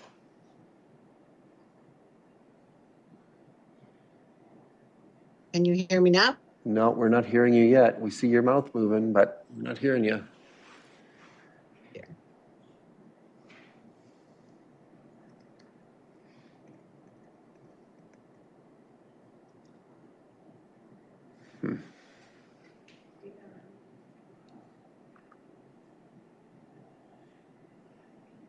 Okay, we're kind of at a loss. I'm not sure we're going to get you at this point. So Ms. Hale is stepping forward. It looks like she might try to pinch hit. Baseball is your game tonight. You'll need to turn the microphone on there if you don't mind. Go ahead, if you can. Kasenberg Council, as was mentioned this evening, we're bringing forth our tax rates based on the budget that Council passed. And the bylaw is for you to consider this evening, including all the tax rates for all the different property designations, using the tax ratios provided by the County of Perth. We establish the due dates and some of the other bylaws that we use for collection that we've identified just in the event that we're challenged, that they're identified in this particular bylaw. So bringing this forward for council consideration this evening to move forward with the tax rates for 2023, with the exception of the BIA, which we'll be bringing back at another date. Okay. All right. Thank you, Ms. Hale. Ms. Belfour, we're sorry we couldn't hear you. All right. Questions, comments for the treasurer? All right, I have a resolution as follows. The bylaw 50-2023 being a bylaw to establish tax rates for the year 2023 be introduced, read, and considered read a first, second, and third time and be finally passed, and the said bylaw be signed by the mayor and the clerk and sealed with the seal of the corporation. Can I call for a mover? Councillor Rothwell, thank you. Seconded by Councillor Nordum. Any discussion or debate? Councillor Andreessen, let me get your microphone. Thank you, through you, Mayor Kasenberg. Ms. Hill, can you just, I see in the bottom of the first page of calculations was 8.7%, and then the other page says 10%. Just trying to. It says increase over last year. Yes, it's the 8.7. The 10 is with regard to the stormwater management alone. Okay. It's different than the overall general purpose one. Okay. That's why you have the two. It's unfortunate the font is larger, makes it look like it's similar, but yeah, the 8.7 applies to for general purposes. Okay. And the 10. Thank Okay. you. Anyone else with questions or comments? Seeing none, then I think we can go ahead with the vote. Let's do that.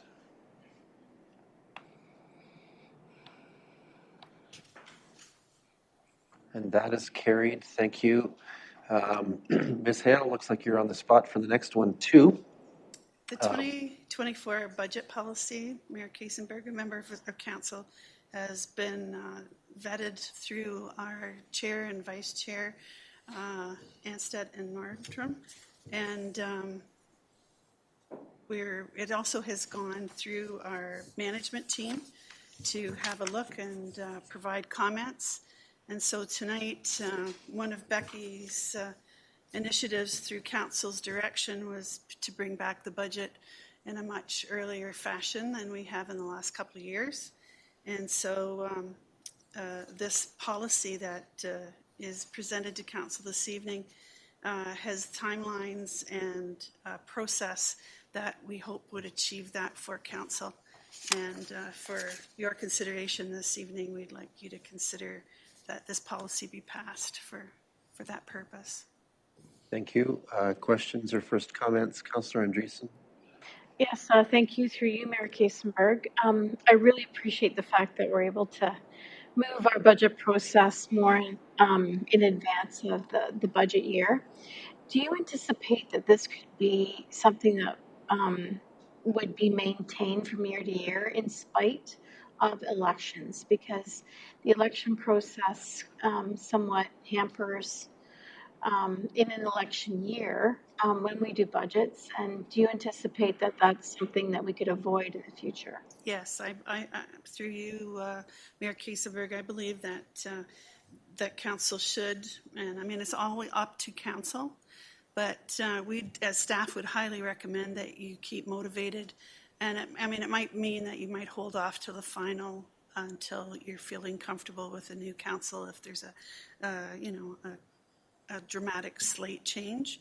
But certainly I feel that staff will keep moving ahead with this as long as council keeps promoting it.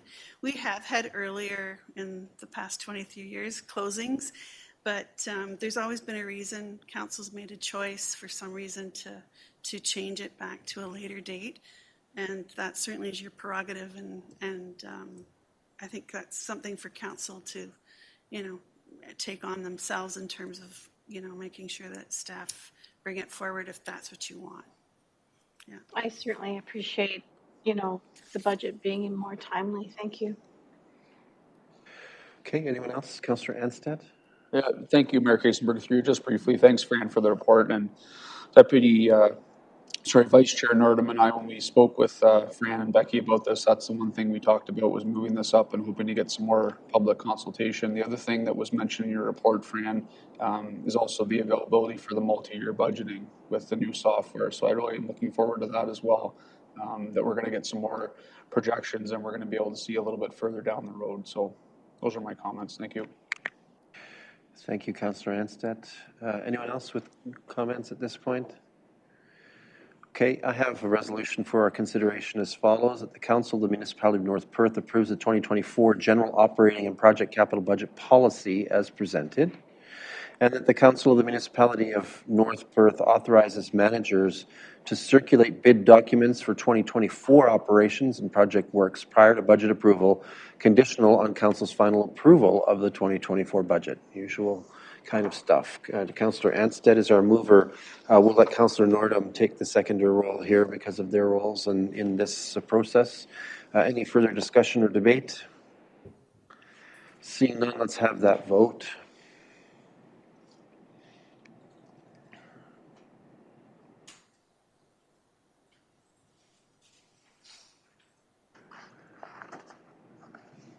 And that is carried. Thank you. Let's move forward to some budget amendments now. It seems a little premature, Mayor Kiesenberg, members of council, but we have identified a number, 4 projects in 2 operating notations where we feel that we need to identify the budgets to be clear.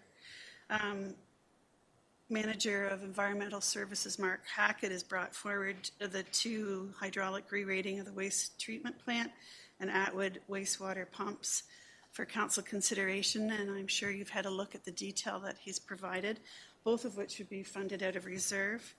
The asset management plan we had a budget but we weren't including part of the work that we had circulated for, which was the asset retirement obligation, which has been legislated through the Public Sector Accounting Board. And so therefore we were asking for an additional $30,000 to that particular project. And with the Elma Street, we have 2 funding streams. One is from the Canada Community Building Fund for $416,420, and the other is from the Ontario Community Infrastructure Fund, which we refer to as OSIF, for the $862,029. And so we just want to acknowledge that both of those funds would be allocated towards the Elma Street project. In operations, council has already committed to $15,000 to the Wallace History Book, and we just wanted to bring that from reserve. And the Set 7, which tonight was approved, we'll include that as part of the budget being funded from strategic initiative reserves. And I'd be more than happy to answer any questions. Questions or comments on this matter? Okay. If council will indulge me, given our hour, I'm not going to read the 6 items that are actually the amendments, but just as follows: that the Council of the Municipality of North Perth approves the proposed amendments to the 2023 project and operation budgets. There's an extra word in my resolution, and I'm not sure why it's there. And then there are 6 items which are in the council package. Can I call for a mover on this one? Councillor Rothwell, thank you. Seconded by Councillor Andreessen. Any discussion or debate? Seeing none, let's have that vote.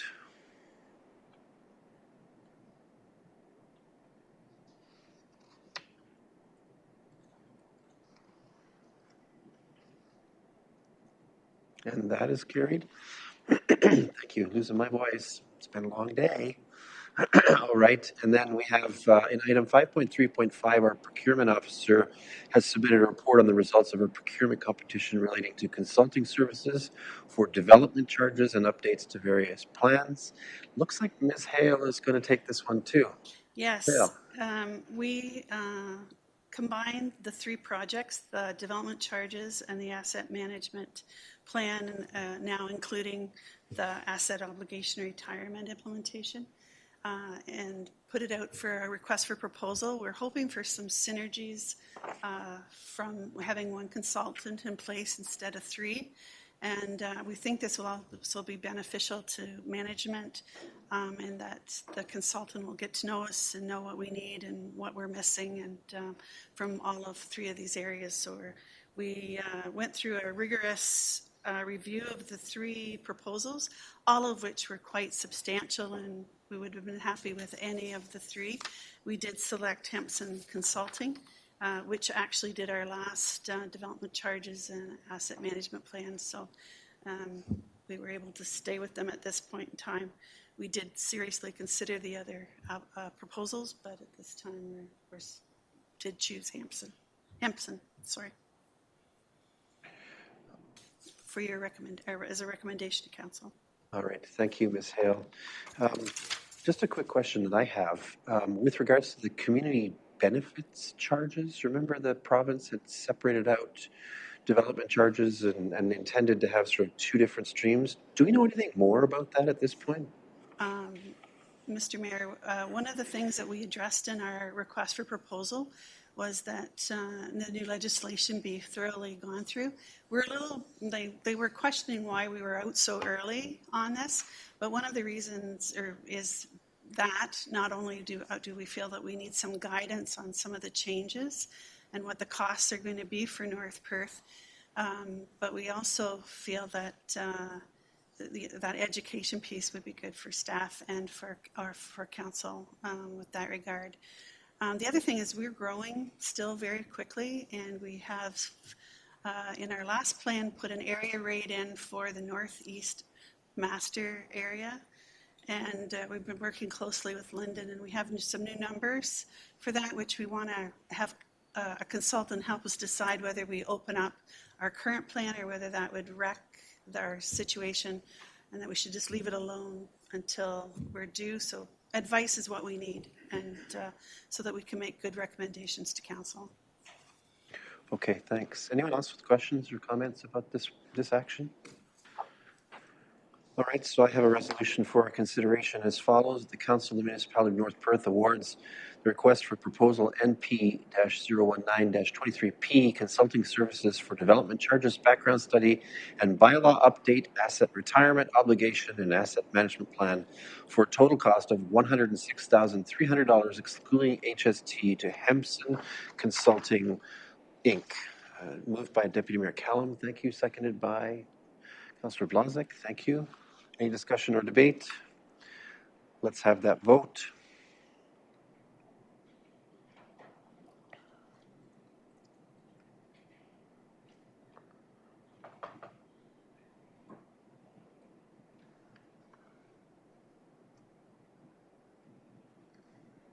And now I'm the one who appears not to be recorded. There we go.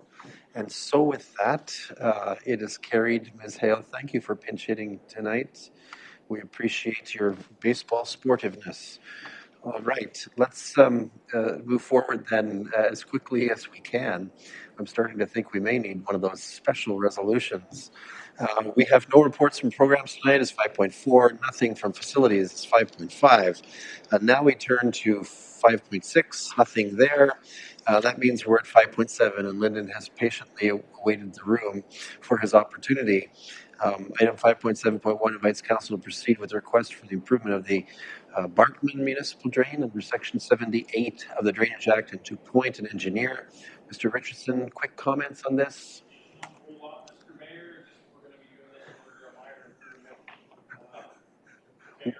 Well, okay, he's saying that that there's not much to say beyond the report, and that there are some minor improvements that are warranted.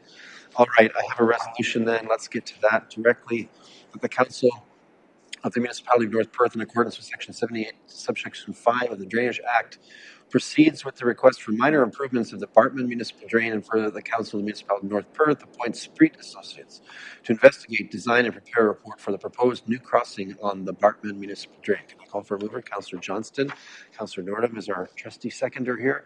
Any discussion or debate? Let's have that vote.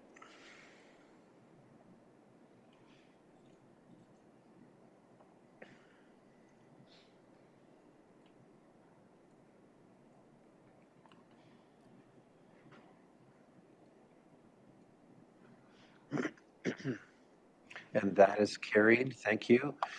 Next up, item 5.7.2 invites council to award the tender for the replacement of a middle Maitland culvert per the recommendation of the project engineer, Spreet Associates, to Wellington Construction Contractors. The contract amount is $676,450, HST excluded. Mr. Couch, available quick comments or questions, whatever you prefer. Yeah, a standard culvert replacement in advance of the road widening that will happen next year. The stats are in front of you in terms of the cost, as Mayor Kaysenberg has presented, and the status of the bridge was very low at 45 out of 100. Okay, so he's made the case that it's time to do it. Let's consider a resolution here that the council, The Council of the Municipality of North Perth awards tender NP-024-23T Middle Maitland Culvert 988 to low bidder Wellington Construction Contractors Inc. from Teviotdale, Ontario in the amount of 676,450 plus HST. Moved by Councillor Duncan. Thank you. Seconded by Councillor Andreessen. Any discussion or debate? Let's have the vote.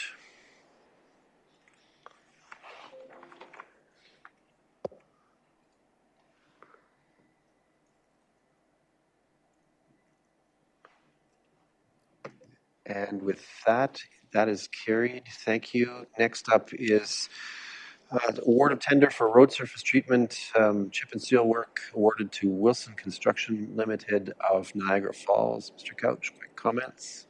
Thank you. As part of the annual tar and chip program or chip seal program, these two sections of roadways are proposed. It's slightly over budget due to indexes on asphalt cement, but we're recommending to move ahead for the slight difference with the program as presented to you for that amount to the bidder, the low bidder, Walker Construction. Thank you. Questions or comments on this one? Seeing none, I have a resolution. Let me pull that out. As follows, the Council of the Municipality of North Perth awards tender NP-015-23T to Walker Construction Limited, Niagara Falls, Ontario, in the amount of $184,714.40 plus HST. Moved by Councillor Johnston. Thank you. Seconded by Councillor Nordum. Any discussion or debate? Seeing none, let's have that vote.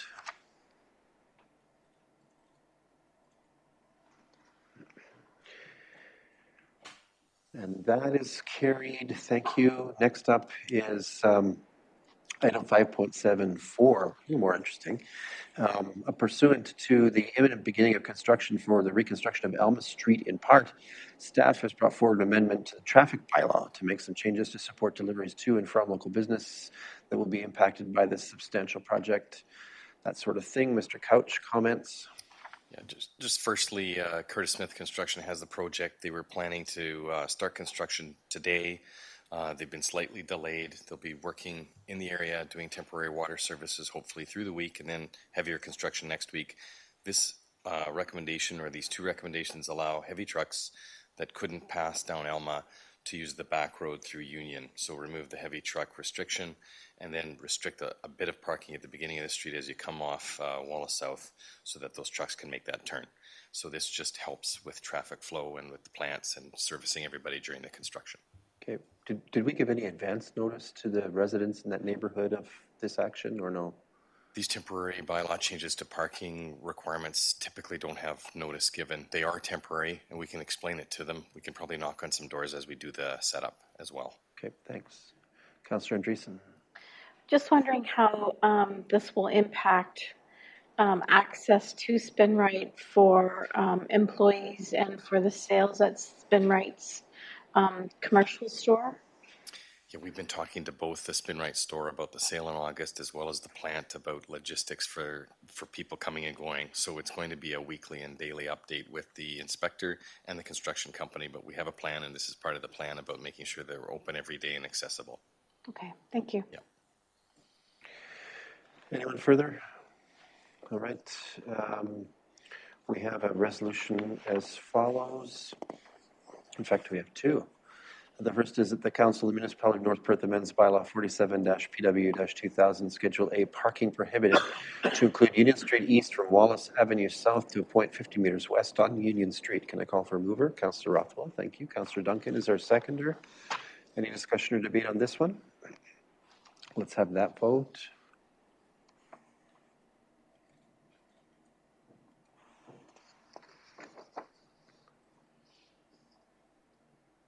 And that is carried. Next, a similar related, that bylaw number 66-2023 being a bylaw to amend bylaw number 47-PW-2000, the traffic bylaw, be introduced, read, and considered read for second and third time, be finally passed, and said bylaw be signed by the mayor and the clerk and sealed with the seal of the corporation.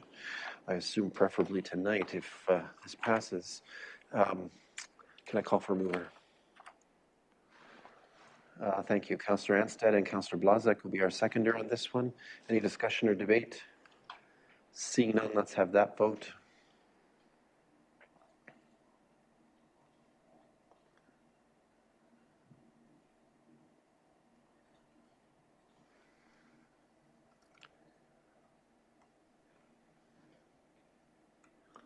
And that is carried. Thank you, Mr. Couch. Thank you. Have fun with that project. All right. I think I'm going to turn to the clerk's table and indicate that we're going to need a time extension. I'm pretty confident of that at this point. So we need a resolution to suspend the usual hour of the end of a council meeting and allow a council meeting to extend to the last limit of midnight, so that we have it as needed. Is that okay? Sound right to you? All right, colleagues, sorry about that. Can I call for a mover? No, people are not too excited about that. Councillor Nordham is going to be the mover. Councillor Duncan will be our seconder. Any discussion or debate? Ooh. All right, let's have that vote if we can.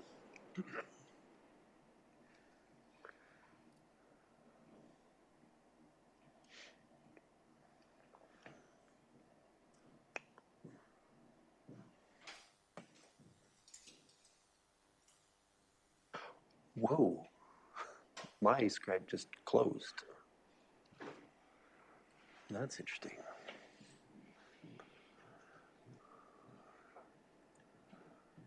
Mine decided it did not like a time extension at all. So I'm voting in favor, and I think with my vote cast manually, that's carried. Thank you. All right. Then next, we're moving to item 5.8, Development and Protective Services Department, and item 5.8.1. Planning staff from the County of Perth have brought forward an amendment to the North Perth zoning bylaw to support the proposed development of lands on Twombly Street West as proposed by developer Zamcan Inc. County of Perth planner Jerica Gilbert, who works on North Perth files, is with us to provide an overview and recommendation. Welcome at this late hour, Planner Gilbert. Can she hear us? Can they hear us?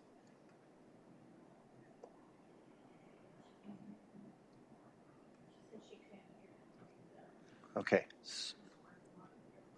Okay, so we are working on an audio problem with Planner Gilbert.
Sure.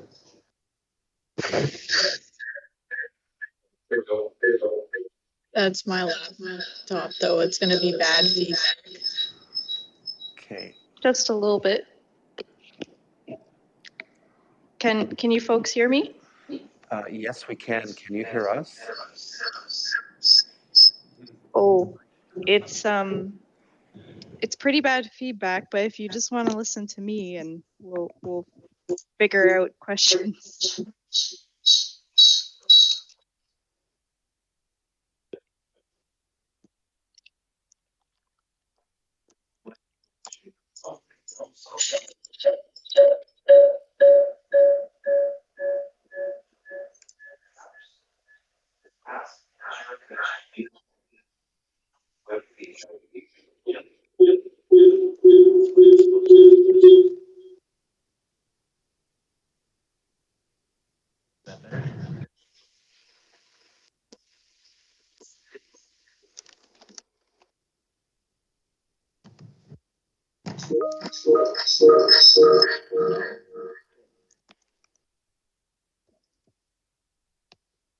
Okay, Lindsay, if you just want to indicate that you guys can hear me in the chat. Okay, I'm going to take off my headphones just so I don't have the feedback. So thank you, everyone. I know it's incredibly late, so I'm going to try and speed through this. Hopefully. So this is application zoning bylaw amendment 7. And there was a public meeting for this file recently on June 5th, 2023. The applicant is Zamcam Inc. with agent Carolyn Baker, Baker Planning Consultants, and they are online tonight if you have any additional questions that I cannot answer. And this is happening just south of Twombly Street West in the western portion of Listowel.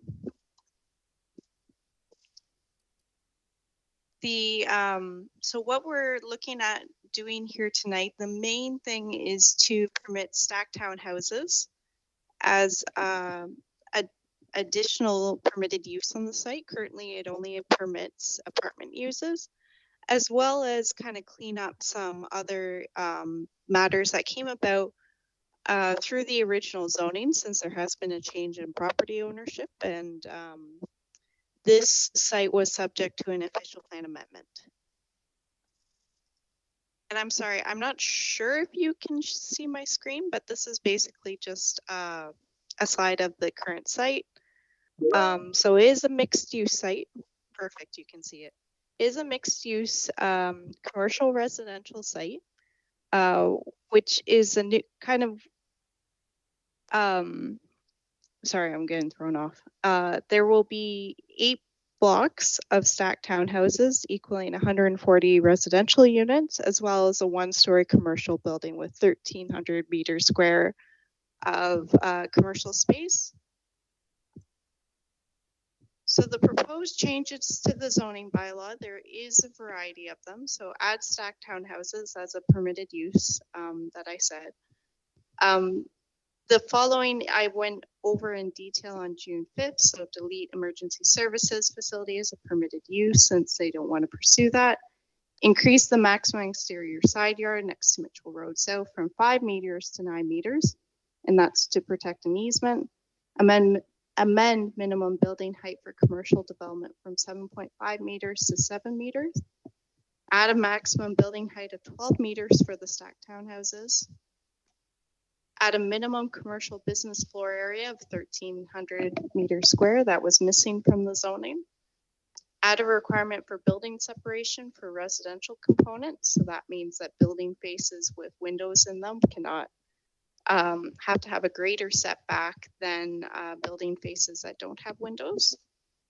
Adding a provision regarding external lot lines created through the registration of a plan of condominium over all or a portion of the site. That's to ensure that if the lot lines are placed through a plan of condominium, that the zoning on the site isn't impacted through that. And amending the loading space location for the commercial building, since currently North Perth's bylaw only permits loading spaces in interior or rear side yards. And finally, the issue that was discussed at the June 5th meeting, North Perth planning and municipal staff are in agreement with the applicant over the addition of a holding provision over the site to ensure that no more than 140 dwelling units are developed on the site until more servicing capacity is available to the area.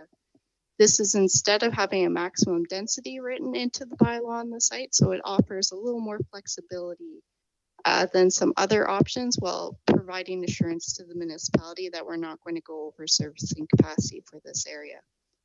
I know that was a very quick and dirty on this application, but please let me know if you have any questions. The planning department is in support of this application, and we have received no comments or feedback from the public on this one. Thank you.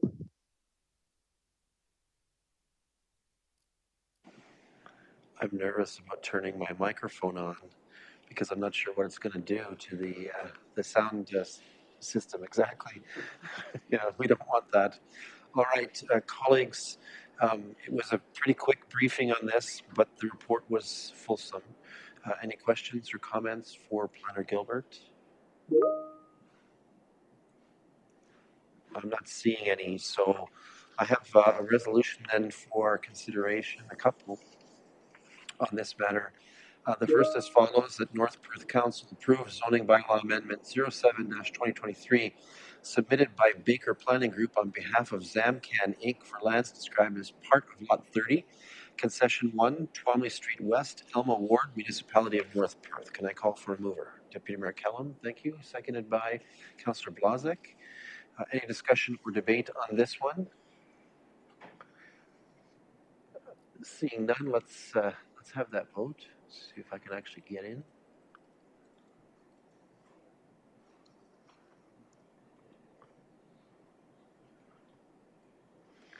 And that is carried. Thank you. And then we have a bylaw to amend the zoning bylaw as follows. That bylaw number 64-2023 being a bylaw to amend bylaw number 6-ZB-1999 as amended, be introduced, read, and considered read a first, second, and third time, and be finally passed. And that the said bylaw be signed by the mayor and the clerk and sealed with the seal of the corporation. Moved by Councillor Rothwell, seconded by Councillor Andreessen. Thank you. Any discussion or debate on this one? Seeing none, let's have that vote.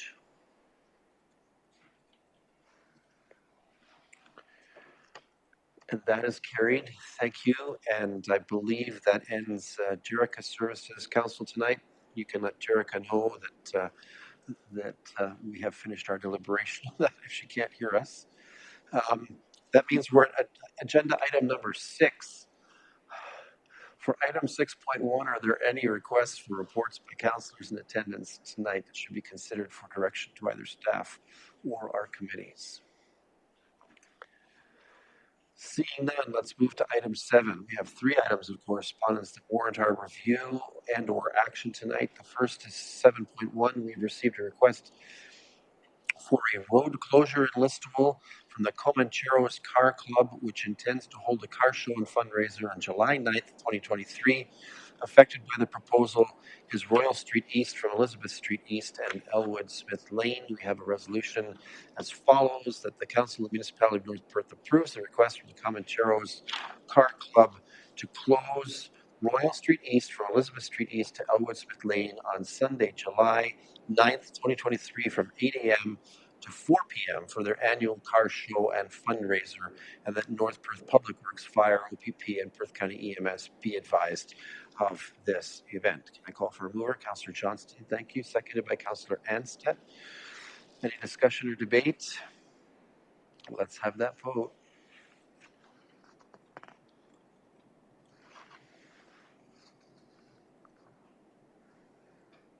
And that is carried. Thank you. Let's go to the next one. This is item 7.2.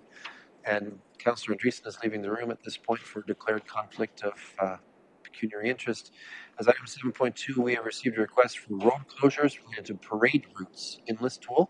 For the parade of the Listowel Agricultural Fair scheduled for July 13th, 2023 and starting at 7 p.m. There are a number of road segments affected by this request as outlined in the resolution. I'll read that for us. That the Council of the Municipality of North Perth approves a request from the Listowel Agricultural Society to hold the annual Listowel Fair Parade on Thursday, July 13th, 2023 at 7 p.m. on the following route, commencing on the park from Elizabeth Street East, proceeding west on Elizabeth Street East to Wallace Avenue North, south on Wallace to Main Street, east on Main Street to Maitland Avenue South, south on Maitland Avenue to Clayton Street East, east on Clayton to Germain, south on Germain, ending at the fairgrounds, South Gate, and that North Perth Public Works, Fire, OPP, and Perth County EMS will be advised of this event. Deputy Mayor Kellum is chuckling because I think he didn't realize I could read that fast. Is I think the thing. Who will be the mover of this one? Councillor Blazek, thank you. Seconded by Councillor Rothwell. Any discussion or debate? Let's have that vote.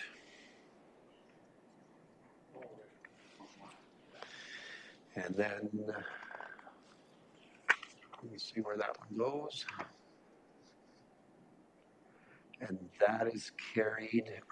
Next up, related, again, Listowel Ag Society wants to put some signs. Let me just read that resolution, get it on here.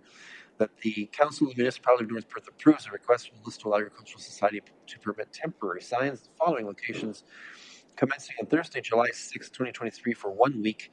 One west of Listowel on the south side of the road near the Listowel sign. 2 east of Listowel on the north side of the road before Road 147, sign to be placed just after Road 146. 3 east of Listowel on the north side of the road before Road 152. And 4 east of Listowel on the north side of the road before Road 157. Can I call for a mover on this one? Councillor Blazik, thank you. Councillor Enstedt will be our seconder. Any discussion or debate? Let's have that vote.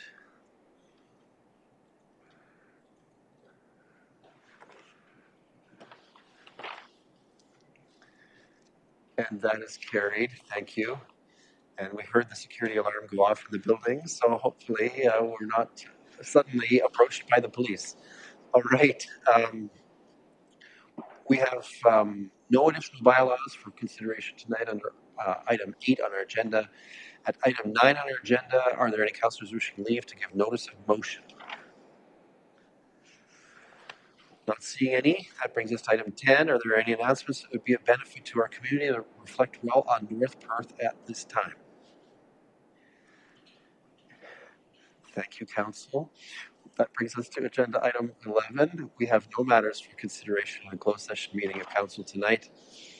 For item 12, we have nothing to report because we did not hold a closed session meeting, which means we've hit item 13, and Councillor Andreessen and Councillor Johnston will leave the chamber at this point. Council has a mandated good practice acts near the end of its meeting agenda to confirm all of its action and business of its meeting through what is called the confirmatory bylaw. I have a draft of that here that I can read as follows: that bylaw number 69-2023 being a bylaw to confirm generally previous actions of the Council of the Municipality of North Perth be introduced, read, and considered read a first, second, and third time, and be finally passed, and said bylaw be signed by the mayor and the clerk and sealed with the seal of the corporation. Moved by Deputy Mayor Callum, seconded by Councillor Nurdam. Any discussion or debate? Seeing none, let's have that vote.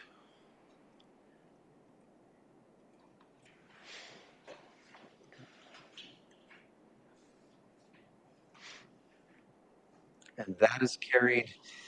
We bring in our colleagues for the last and perhaps most grateful moment of the night.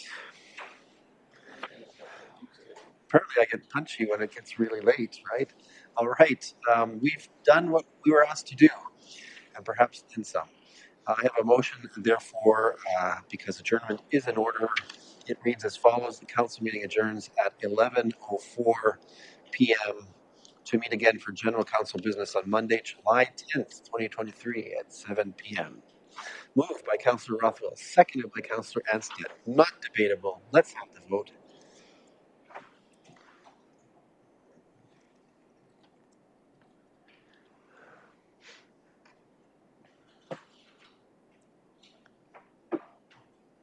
And that is carried.